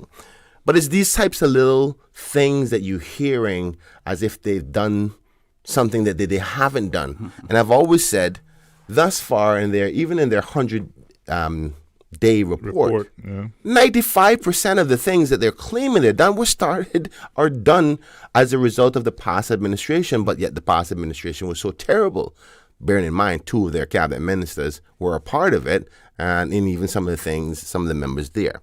But don't you think that it is your job, and obviously you're doing it now, to point out differently, to say, this is the case, here is the case? Because right now in the United States, the Democrats are being criticized, for the same things in terms of they're not saying, what they've done or what the ramifications of these things are. Yeah. So when the government says one thing, if you have evidence to counter what they're saying, then you put that out there. I agree, and that's what we're doing now. But there's an element of respect in the Cayman context. We are Caymanians. We operate a little differently, and the culture in Cayman is, all right, listen, they're on their honeymoon period. Don't go overboard. I was even accused as a Ken, you look like a sore loser. Take it easy, back up. So I did back up and not be my normal opposition self because most people know me.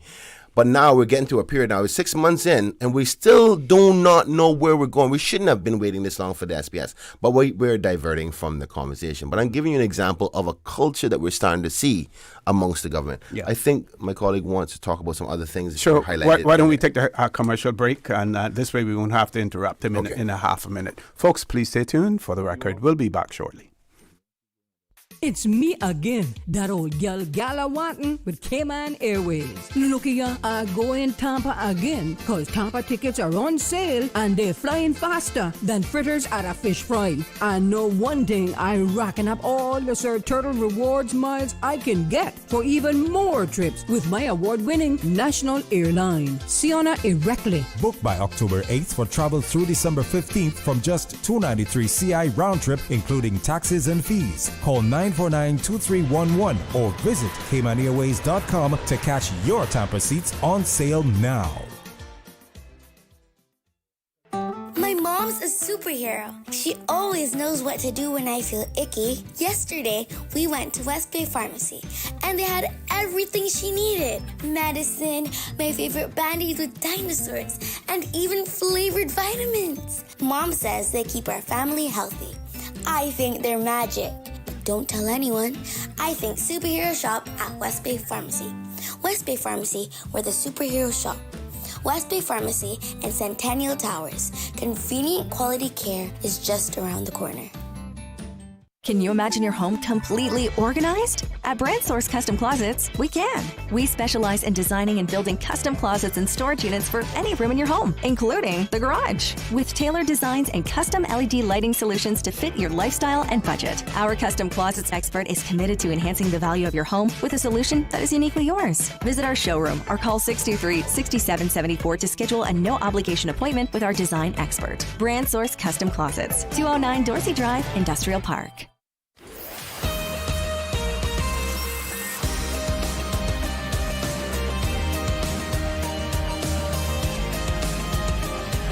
For the Record with ORRETT Connor. Good morning and welcome back to For the Record. For those of you who are just joining us in the studio with me, we have the Deputy Leader of the Opposition, Honourable Kenneth Bryan, and Member of Parliament, Mr. Roy Tatum. Mr. Roy, over to you, sir.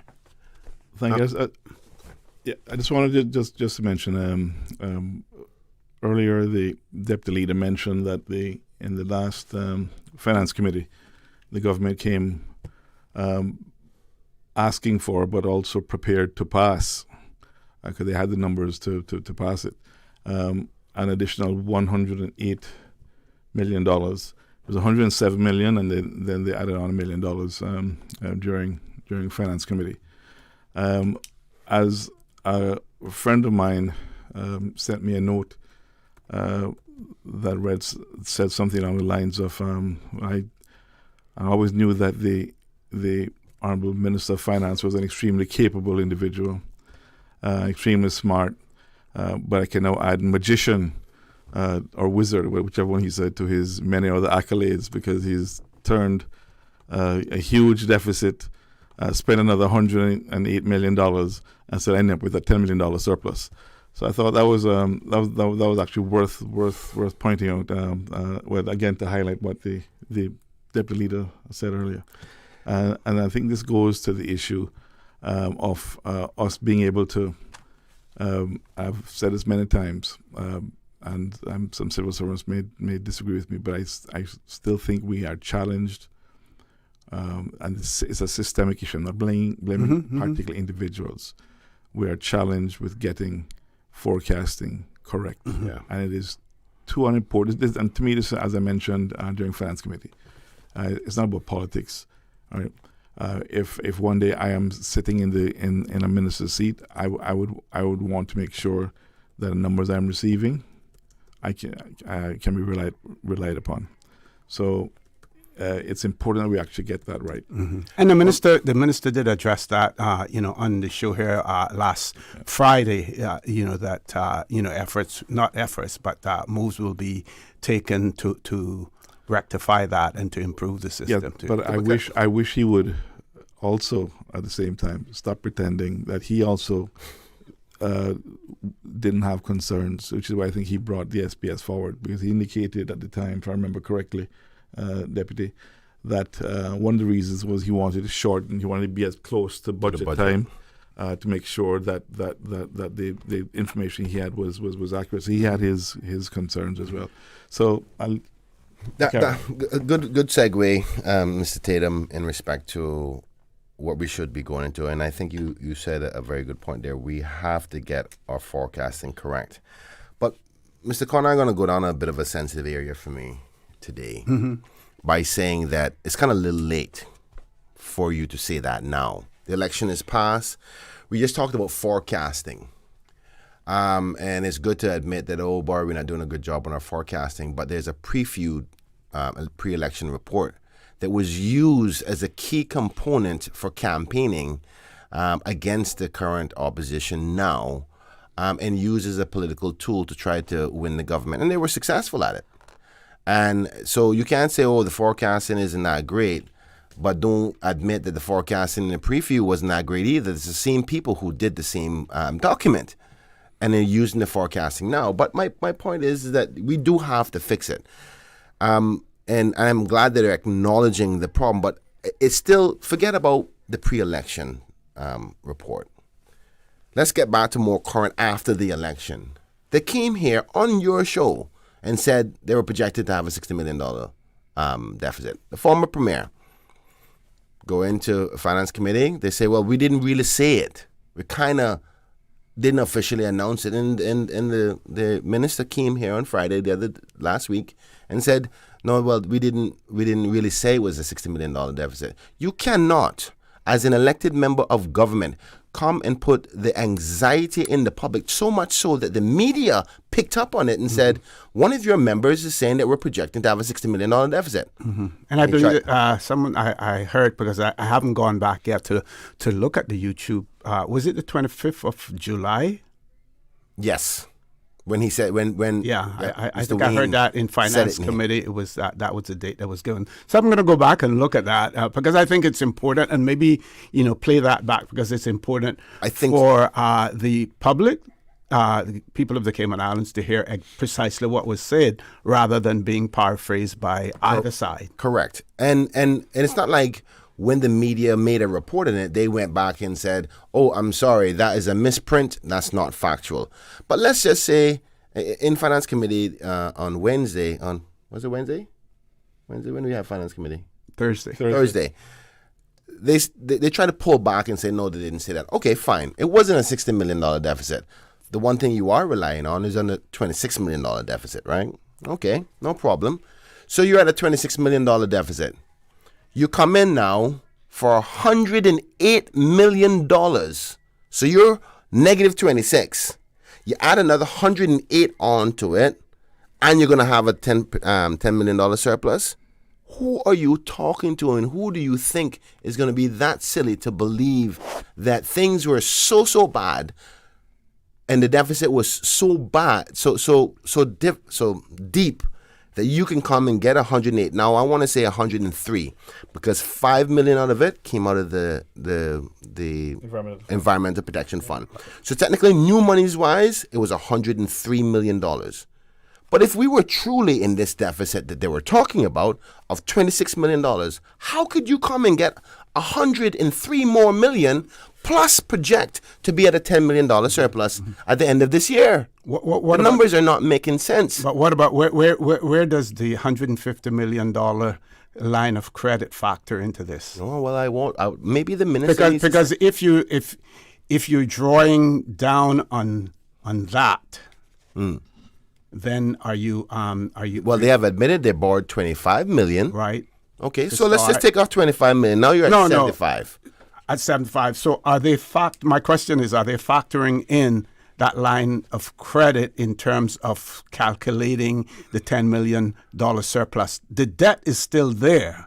Now we're getting. But from an annual budget standpoint, is that and I'm no financial. Fair enough. Expert, all right. So good. Let's. That's a question. No, that's a good question. So let's just assume that they were borrowing the 150, right?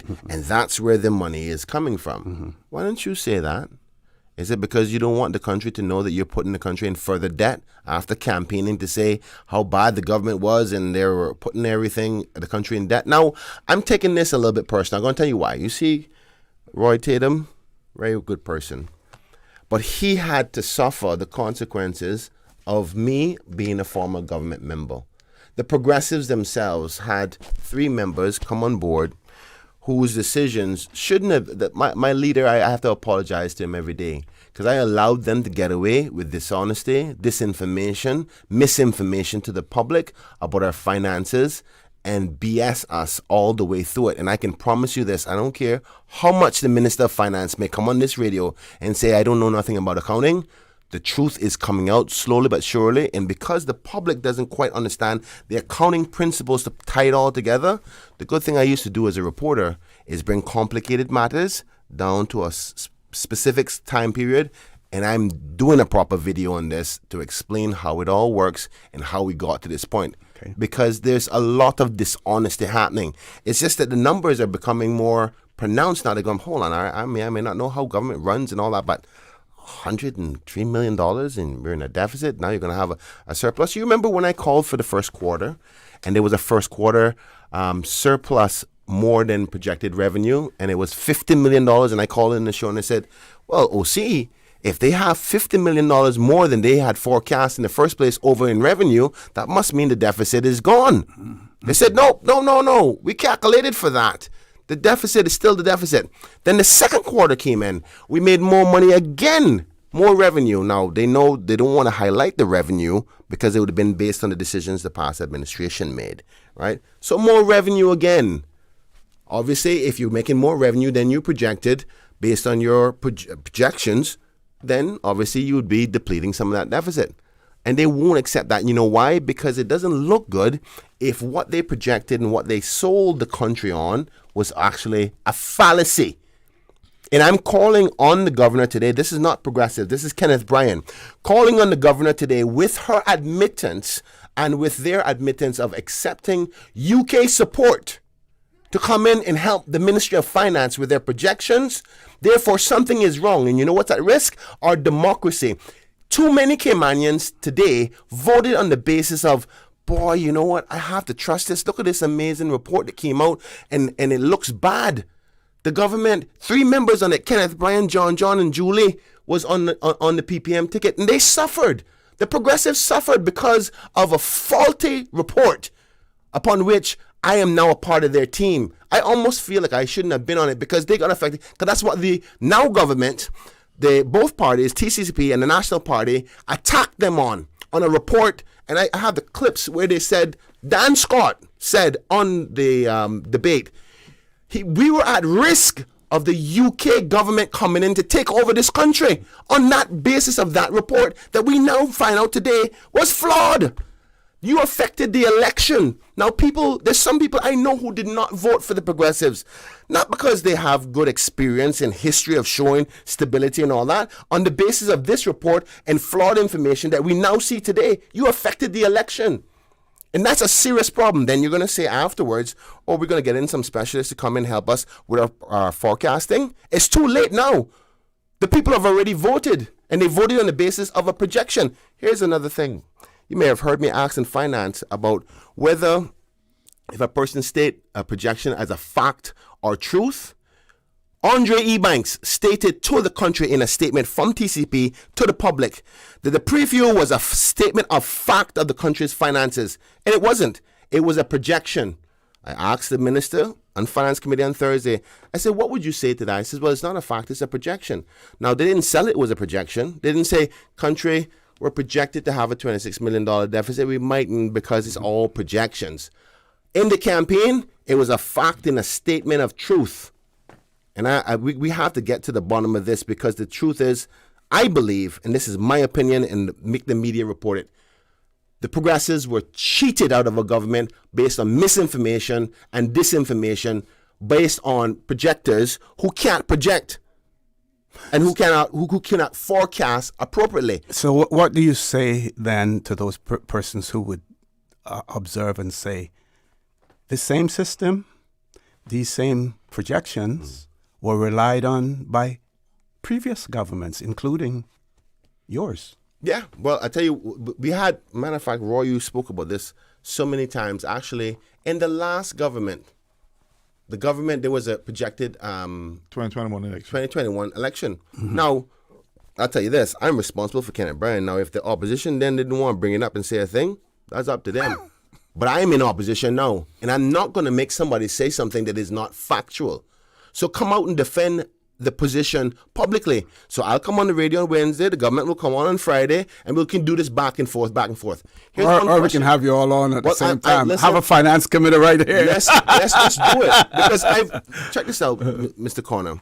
I've asked the minister, okay, you went in, you said you did all of these changes to make this deficit go away. Can you list the changes, the cutbacks that you've done? You know what the 2 things he mentioned? And I could not believe it. And didn't give figures. And didn't give any figures. Supplies and consumables. $60 million you cut on supplies and consumables? Come on, who are you talking to? And a soft and a self-hiring freeze, upon which the deputy governor himself said it was already planned because there was not budgeted monies for the COLA. Therefore, they knew they had to do a soft-hiring freeze. So regardless of which government came in, that was going to happen anyway. So don't take credit for that. The second part is, you know what? The only thing that they were listed that they cut, guess what it was? The police. They admitted in Finance Committee that the $10 million the last administration, led by Ms. Juliana O'Connor-Connolly, approved, the last thing we proved was monies for the police because the police wanted more staff to protect our people. That's the one thing that they cut.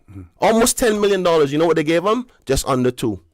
Wow. And now we have communities without community officers because the police chief has to take our community officers off of community policing to put them on the front line because we don't have enough staff because of monies. Time for us to take a commercial break. Folks, please stay tuned. Lots more to come. Half an hour to go on the show.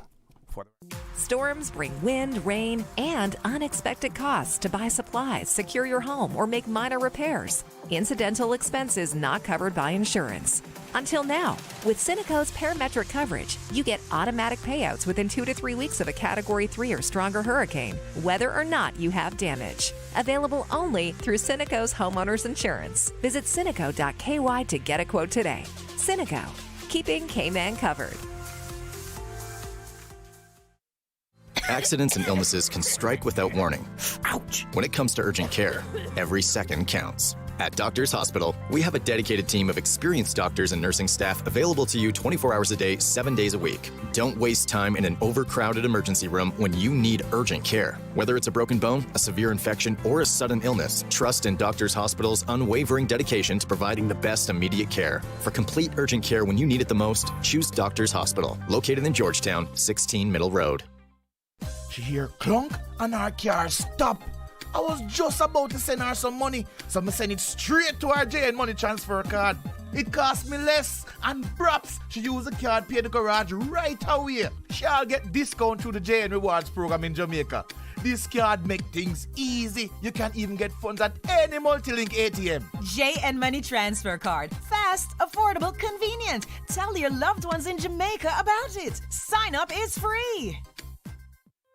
Looking for fresh, healthy food that's full of flavor? Then you've got to visit Kirk Market. Our dishes are made with fresh, high-quality ingredients. Enjoy vibrant mixed greens or satisfying pasta salads. Or try one of our delicious grill options like blackened chicken, spicy beef steak, or grilled salmon. Looking for something light and flavorful? We've got sushi rolls and poke bowls prepared daily. And don't forget to explore a hot bar or Billy Fresh salad at the salad bar. Stop by Kirk Market today for breakfast, lunch, or dinner and taste the difference. Eat well, live well with Kirk Market.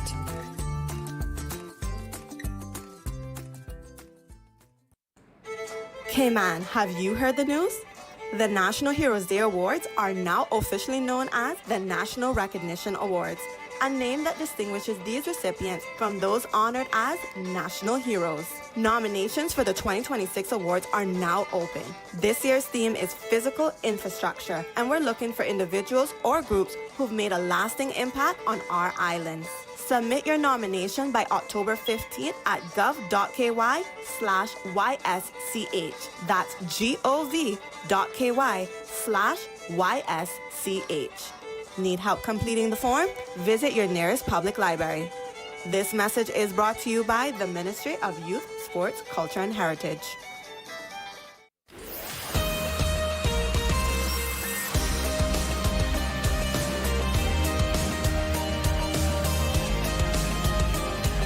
For the Record with ORRETT Connor.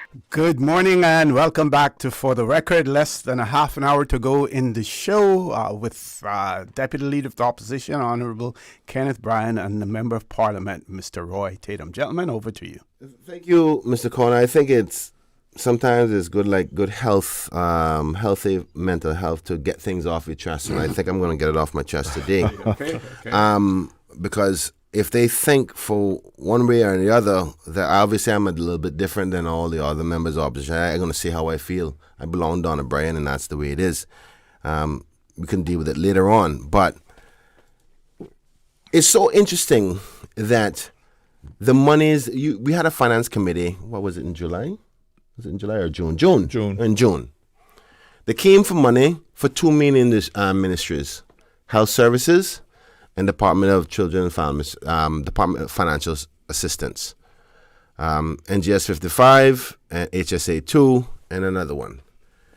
And I asked a question in this last finance committee to both the new ministers for both of them, Ministry of Health, which is the Honorable Catherine Wilkes, and the Minister, the Honorable Isaac Rankin. What was the under-budgeted amount for those two ministries? $80 million just for one over a 2-year period, upon which the now Premier was the minister responsible for, and who was the person who approved the budget in 2023. See, he didn't leave then. So just the $80 million lacking in money between those two ministries upon which they were a part of could be the reason why there was a projected deficit in the first place, to the point why they're coming back for $103 million worth of new money. But yet still the progressives were the bad ones. You sit there with two members in your government, the Honorable Isaac Rankin and the Honorable J.E. Banks, and they know they're both my friends, and I respect them. But you beat the opposition to death throughout the election about how bad the finances was, and the UK is going to come in and don't vote for the PPM when they know the Honorable Joseph Hugh, the Honorable Roy Tatum, the Honorable Perlina McGraw-Lumsden, all of them wasn't involved in that decision making, but yet still you used two of the ministers who were in the cabinet room to make the approvals for the same things that you beat us up for, and you pretend like we're going to sit here and ignore it. So they were using the principle, you're known by the company that you keep. Keep must be, well, which is fine. But here's the thing. The company that you're keeping with a reputation that is flawed, that's where the problem came in. So we have to now I said, guys, I literally said in one of our caucuses, guys, I'm so sorry that you have to be exposed to this, because the progressives, there's people out there that I know I've sat with and said, Ken, I didn't vote for the progressives. You know why? What I was hearing just sounded too much. It sounded like the money, and they convinced them that it was the progressives that did it. Yeah, I spoke to constituents who actually said to me, Roy, you're a good guy. I would normally vote for you, but there was concerns expressed along the lines you're talking about. So I'm going to give you an example of we're looking at around what the Honorable former Premier Wayne Panton came on this show, and now he's trying to pretend in Thursday, they didn't really say it. But let me see if he said it or not. 60 million in deficit for 25. So we are struggling to work through that, and the answer is not going to be easy. I mean, we have half a year to either find cost savings or find cost savings and revenue measures to offset some of those costs. And the challenge is it's not just 25. We also have 26 projected to be 44 million in deficit. And this is a result of the leadership that was occurring over right at the end of 23 and across 24, unfortunately. And the predictions of what would happen were made in 23 when I was Premier, and I was pushing to try to avoid this situation. All right, so he said a few things there. He went after the leadership, right? He didn't go after the ministers. He didn't say Jay and Isaac, because he can't do that, because they're part of the cabinet now. So fine, I'm not trying to pick on Jay or Isaac here, guys. I know you're listening. I love you to death. This is not picking on you, but this is the hypocrisy of this administration trying to play games with the public like we're stupid, and we're not. So he comes on and says he was trying to tell the country this back in 2023 before the budget was approved. The now Premier was there as Minister for NEU and Financial Services, and his ministry was a whopping close to $80 million under budgeted between the two of them, between him and Sabrina. And that right now is the reason why we had a projected deficit, but don't want to say that, because they left 4 months before election or 6 months before the election and say, it wasn't us. But if you under budgeted the ministries and then you come back in June, you come back now in September asking first, what was the first amount? I think last in June was 20-something million. I don't remember. About 20-something million. And you come back now and ask for another 108 million. And you're telling the country, oh, we're in such a bad deficit. But the projections were off. You make laws to change you make changes to the law that the SPS cannot be delivered when it needs to be delivered on the basis that you cannot rely on the information coming from finance because the projections are so bad. This is the Minister of Finance admitting to it on the floor of the House. But you don't want to admit that the preview was wrong. After the first quarter comes back with more money than than they projected. The second quarter comes back with more money. This is not making sense. The UK has a responsibility through the governor for good governance. And when you have misinformation and disinformation that affects the democracy, you have a problem, you have a responsibility of good governance to investigate this. This is currently happening right now in the UK, in the BVI, where the BVI government is getting up and saying, listen, we were advised of X for our budget, and it came back $20 million off, and the public started to beat their politicians. They say, guys, this is what the technocrats told us. We approved it on that basis. But now we've lost an election. And this is not about losing the election. That is over now. The opposition is going to come for the next 4 years and prove to the country that we are prepared to win. But I'm not going to allow them to just leave this thing in the people's mind of irresponsible management when it's all lies and the numbers are coming back now, and it's for them to come and prove me wrong publicly or on this radio or in finance committee. Because I asked the minister one simple thing: list out the things that you cut. List them out for me, right? I am wrong, you are right. There was all of this stuff that we had inside it that we were doing, and you had to cut them. List them out for me and prove to the public. Don't prove to me. Prove to the country that $60 million worth of savings. When the DG himself said in Public Management Finance Committee that it was always intended to do a holdback on jobs in the service in order to pay for the cost of living increase, which we approved for them in December. So you can't take credit for that. Tell me, man, stop lying to the public. This is outright wrong on all levels, and it needs to be rectified. I'll stop there. Let me chime in and just add, and the DG in PAC, the DG in PAC also confirmed that the paper that was brought for the increase to civil servants was his paper. Request was his, and that the numbers were done, and they confirmed that there'd be no impact. Correct. On the no impact on government finance, no negative impact on government finances, and up to that point when he came, that was still the case in terms of the Now I'll point out the thing I consider after is that hearings in PAC is like a hearing in a court. Mm-hmm. When you're there, you have to make sure you're being honest and truthful, right? You might be able to come down into Parliament and the halls of Parliament get away with a few things, but in PAC, at a hearing, you need to come prepared to be frank and honest, and therefore, what was said by the DG, I believe him too, 100%. Right? The DG is a good man. I don't find him to be a person of dishonesty at all, and he outright proudly said, "Listen, it was my paper, and I know what the advice that we got." So, hold on. Here's another thing we'll see. You know what they're not going to say? They're not going to say that COLA was the reason for the deficit, because they know the civil servants are listening. Because they dare not blame the civil service increase in their salaries as the problem. They're trying to, but they're trying to back out of it ever so slightly, because they know the voting bloc of the civil service. They try to back out, but it was actually said. Fair enough. It was said that the two main causes was the increase for civil servants. The two main causes for this deficit that hasn't happened and won't happen was the increase granted to civil servants, which the DG said was his paper and he brought and he believed was needed.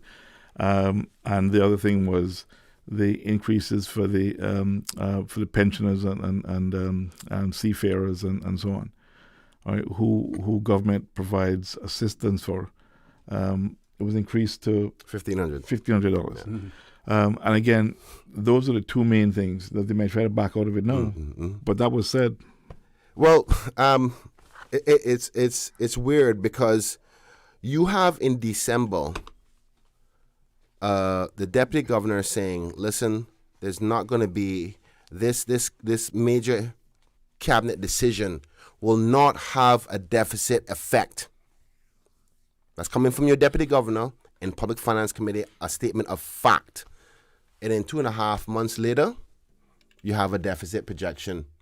And it's worrying. And the one thing I don't want to think about, OC, but here's what my stomach is telling me and making me feel. Is either one, the information that we got from the financial advisors were flawed so that we approve the cost of living so they can get a salary increase, or the projections were so bad that it changed within 2 months. And I think the latter is more likely to happen because you hear the now finance minister saying he can't rely on the information, he needs it to be closer to the budget. That is an indictment. But I found it interesting that he said a very important point on the show with you a couple of weeks back. He said there's a difference between a chartered public accountant and a chartered financial analyst. And I said, hold on, I didn't catch that. He's right. Still saying in Parliament. Yes. Yeah, in response to my question. Exactly. And there's a major difference between the two. The question is, the people who are constitutionally obligated to advise the cabinet. Remember now, we come from a House of Commons principle. The fact is, anybody can be the voice of the people. That's why you have technocrats there to advise the elected members. Are you in a financial position to do X or not? You are also the technical persons to say, listen, this is where our forecast is to be. So which one is it? Do we have chartered public accountants or do we have chartered financial analysts in there to project down into the future? Because there's a difference between the two. Or they may have both. Oh, well, maybe they need to announce which ones they have and who's constitutional to do it. Is it a chartered public accountant or the chartered financial analyst? Good point. Folks, we're going to take our last commercial break. Please stay tuned for the record. We'll be back shortly. Did you know that Doctors Hospital provides urgent care services 24 hours a day, 7 days a week? And Doctors Hospital's urgent care physicians have access to the most advanced MRI and CT imaging in the Caribbean, providing reliable diagnostics when you need it most. When you need quality urgent care for an illness or injury, Doctors Hospital is here for you 24/7. Whether it's a migraine, chest or abdominal pain, shortness of breath, broken bones, or another urgent need, Doctors Hospital at the top of Walker's Road. Urgent care right now. It's me again, that old gal Galawantin with Cayman Airways. Look here, I go in Tampa again, cause Tampa tickets are on sale and they're flying faster than fritters at a fish fry. I know one thing, I'm racking up all the Sir Turtle rewards miles I can get for even more trips with my award-winning national airline, Siona Erectly. Book by October 8th for travel through December 15th from just $293 CI round trip, including taxes and fees. Call 949-2311 or visit CaymanAirways.com to catch your Tampa seats on sale now. At Kirk's Home Center, we can make your life much better. We got it all together. We got a great deal in store for you. From cookware to stereos, from power tools to plumbing supplies. Yeah, we got the best goods with the best price and a service to make you smile. At Kirk's Home Center, we got a great deal in store for you. When a hurricane hits, unexpected costs can add up fast. Homeowners are usually out of pocket for these costs to get supplies or make minor repairs. But with Cineco's parametric coverage, you get automatic payouts within 2 to 3 weeks after a Category 3 or stronger storm, whether or not you have damage. Available only through Cineco Homeowners Insurance. Call 949-8101 or visit Cineco.ky for a quote. That's Cineco.ky to get a quote today. Cineco, keeping Cayman covered. Your dream home starts with a vision, and often inspiration is at the heart of that vision. Brand Source Home Gallery's in-house designers are here to help bring your vision to life. Whether you're remodeling or building a new home, Brand Source Home Gallery is your one-stop solution. Explore their kitchen cabinets, sinks, faucets, bath fixtures, tubs, vanities, and more. Let Brand Source's designers help and inspire you with your next project. Call 623-5000 and schedule an appointment with a design expert at Brand Source Home Gallery, Dorsey Drive, Industrial Park, serving Cayman for 50 years.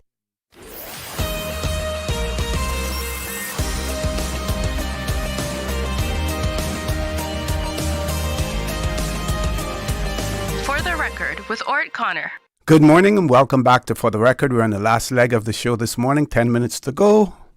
Gentlemen, over to you. Let me chime in if just to say a few things. The deputy leader is spot on in terms of I know he has to get this off his chest. If I was him, I would feel the exact same way. The progressives were impacted. I was impacted. I had individuals who I know did vote for me because of concerns about whether or not a new progressive government would be able to handle the country's finance, despite the fantastic record that we have. But as the deputy said, the elections are behind us. My focus, and I said this in Parliament, is that whatever the problem is that needs to be fixed, and I think it's a systemic one. I don't think it's anything to do with individuals or abilities. I'm not so sure exactly where the finance minister was going with the analysts versus accountants. Wherever he was going with that, I'd rather not walk down that road. As I said to him, there's a problem that needs to fix. It's systemic. So let's just not stick a head in the sand, get past this, and not get it fixed. Because the budget that he's bringing is going to rely on the ability for us to do proper forecasting. The ability for government to operate sustainably will rely on that. So let's get it fixed. Let's fine-tune and improve. But what is, I believe, a good system, let's make it even better. All right, that is my focus, and I really hope, and I will persist on this, that the minister doesn't just shirk this off, that he actually pays close attention to it, and we get that assistance from the UK if that's what's going to be happening. He didn't in Finance Committee. He tried to shirk that off. I asked him the question. He didn't acknowledge it fully, but the DG did say that the governor was looking to get assistance. That needs to happen. Yeah. So we need to see how we can improve, how we can make sure that the individuals that are there within government doing this very important work are able to not only get on with the job, but even do a better job than the wonderful job they have been doing. Nobody should be pointing fingers at them for a systemic issue, and I think this is actually a systemic issue. It's interesting you said that. I'm so glad you did that, because as my mom said, Ken, calm down, because I get nice and heated when it's time to defend the Makes truth. for good radio. Makes for good radio. But I want to say to the Honorable current Finance Minister, it's not him. The truth is, I feel it for him, because he is a professional from an accounting perspective and budgeting. He sees the systemic problems. He's acknowledged them, right? But he is in a place where he has to defend his government. He knows what his government is saying. I'm certain he's not happy that the Honorable Wayne Pandon came on this show and put out there was a $60 million deficit. He even said so in Parliament. He says, I never said that. I was saying to you where the information came from, why he would have said that. So they're trying to backtrack on certain things now. Now, it's interesting to note this point. Now, I know most people may not pay full attention to the budget by way of how it works from a deficit and a surplus perspective in relation to capital. But naturally speaking, most people have said, and even the political side of it, how bad the government done in their special projects, this and their special projects that. That's what's causing the country to be into a deficit. The truth is, capital has nothing to do with your deficit or your surplus. The Honourable Minister sat right there in this chair, speaking to you, OC, and explained that point very clearly, that the capital had nothing to do with that. And you know how we had to defend it? When they were purchasing the money, when they were purchasing the land in West Bay for the West Bay Lighthouse, they had to explain themselves to say, well, hold on, you're saying there's a deficit, but you're buying a piece of land in West Bay. And he nicely, very eloquently said, oh, that's capital. That has nothing to do with operational, therefore will not affect our surplus or deficit. Well, the same must be the same for all the capital projects that they beat my premier up for, like the Kimmerbach High School and the parks and all of those things on the capital. So you want to tie it when it's convenient for you to say, oh, capital isn't a part of this because you're buying something now, but you beat the government to death and unfortunately went after the progressives when the core progressives who were in opposition wasn't even there. And you know what I find that to be? Dishonest, OC. And you want my support? Look at the country and tell them the truth, right? Do expect me to believe and stand up and be nice. And nice. And people can, well, they won. Don't be a sore loser. Support the government. I support people who tell the truth. Be honest about it. Don't pretend. So anyway, I want to just make sure it's known the deficit or the surplus has nothing to do with the capital projects. It's separate and apart from the operational things. Now, is all of this savings that they're doing is just monies that were not spent from the operational arm across the ministries? And was there so much of that you can save not only $60 million, but an extra 10 on top to make you a $10 million surplus? So in the answer, I cannot believe this. I am not an accountant. But you mean to tell me you saved $70 million on the supplies and consumables? Come on, man. We need to be a little bit better than this. And I'm going to say, the Honorable Minister of Finance, Mr. Ross Langland, you're my friend. As he said, come on, Ken, no, don't worry, we're going to have a cup of coffee and we're not going to be mad at each other. I'm not mad at him. This is politics.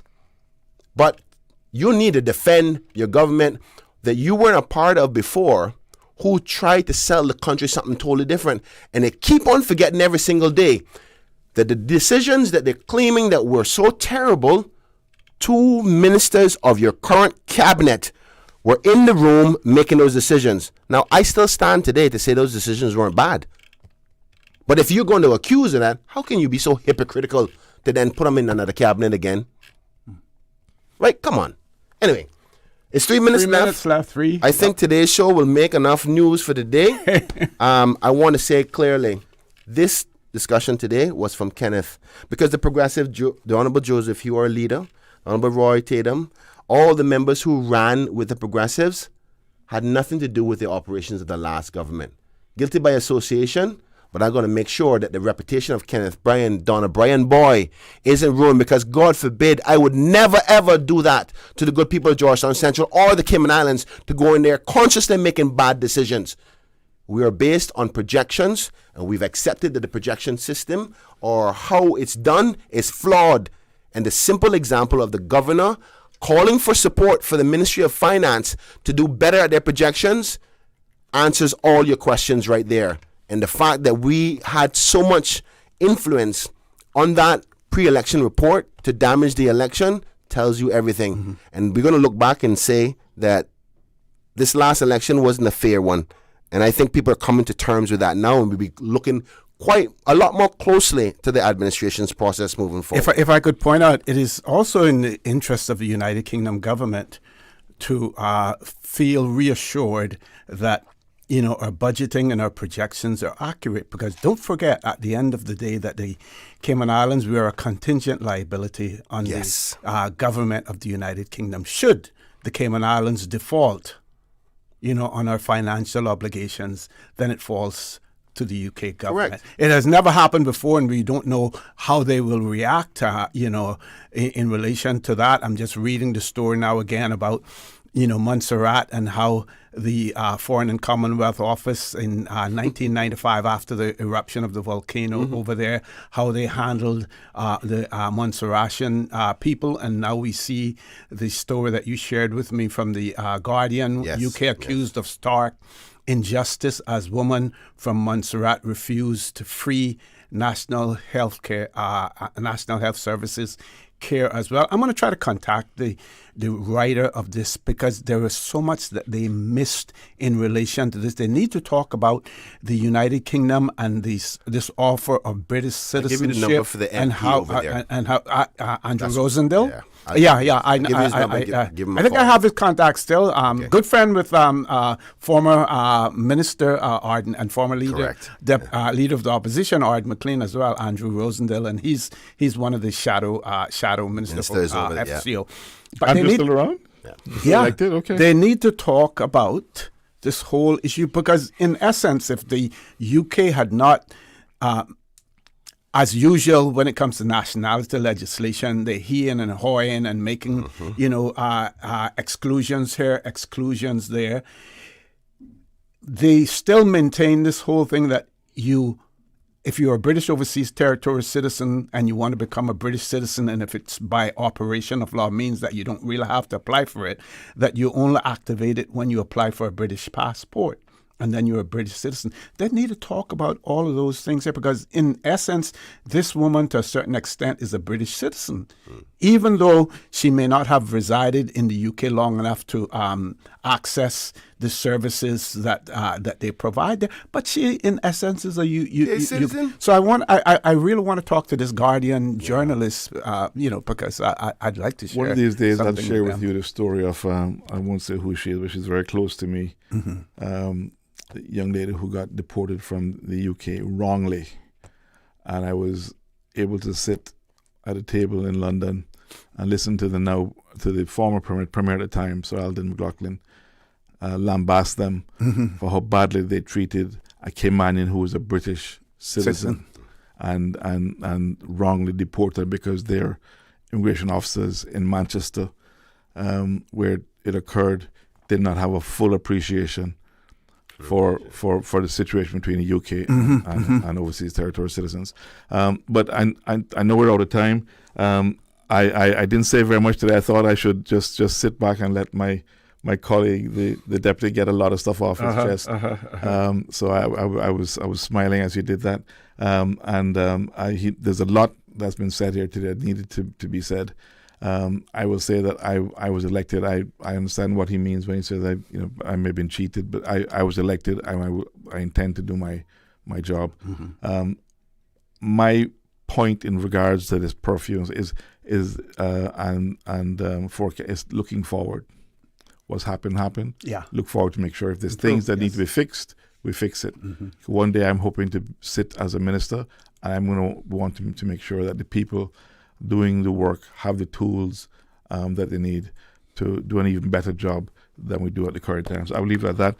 Thank you very much, OC. Thank you. And thanks to everyone who listened. Okay, one of our listeners said, morning and blessings. Express my gratitude to the panel for their profound discussion. Also, kindly take a few moments to share these truckers, please, to share.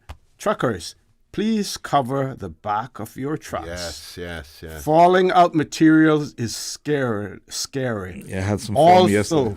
Also, water authority drivers, please slow down. And I would say to you, if you can record the license plate or the vehicle number of the water authority, pass that information on to the managers at the water authority to speak to their drivers about the way that they're driving. I'll throw one thing in before you go. Please, people, remember, those of you who don't recall what an indicator is, refamiliarize yourself with those little things sticking on the side of your steering wheel. Far too many people do not indicate. Okay, folks. Mr. OC, I just want to say thank you so much for the show. Thank God you. bless everybody. Have a wonderful day. Okay, and same here. Don't forget to join Mr. Charles Glidden at 12:15 for Talk today. Have a great day, and may the good Lord continue to bless these three beautiful, wonderful Cayman Islands. For the Record, proudly brought to you by Brand Source Home Gallery, inspiring luxury. Doctor's Hospital, peace of mind is important when life happens. Doctor's Hospital, always there for you. Call 949-6066. And Cayman Airways, call them on 949-2311 to book your nonstop flights to Los Angeles and Panama. Kirk Market, experience a world of choice. JN Money, from abroad to Yad. And Cineco, keeping Cayman covered. Yesterday, Today, always and forever.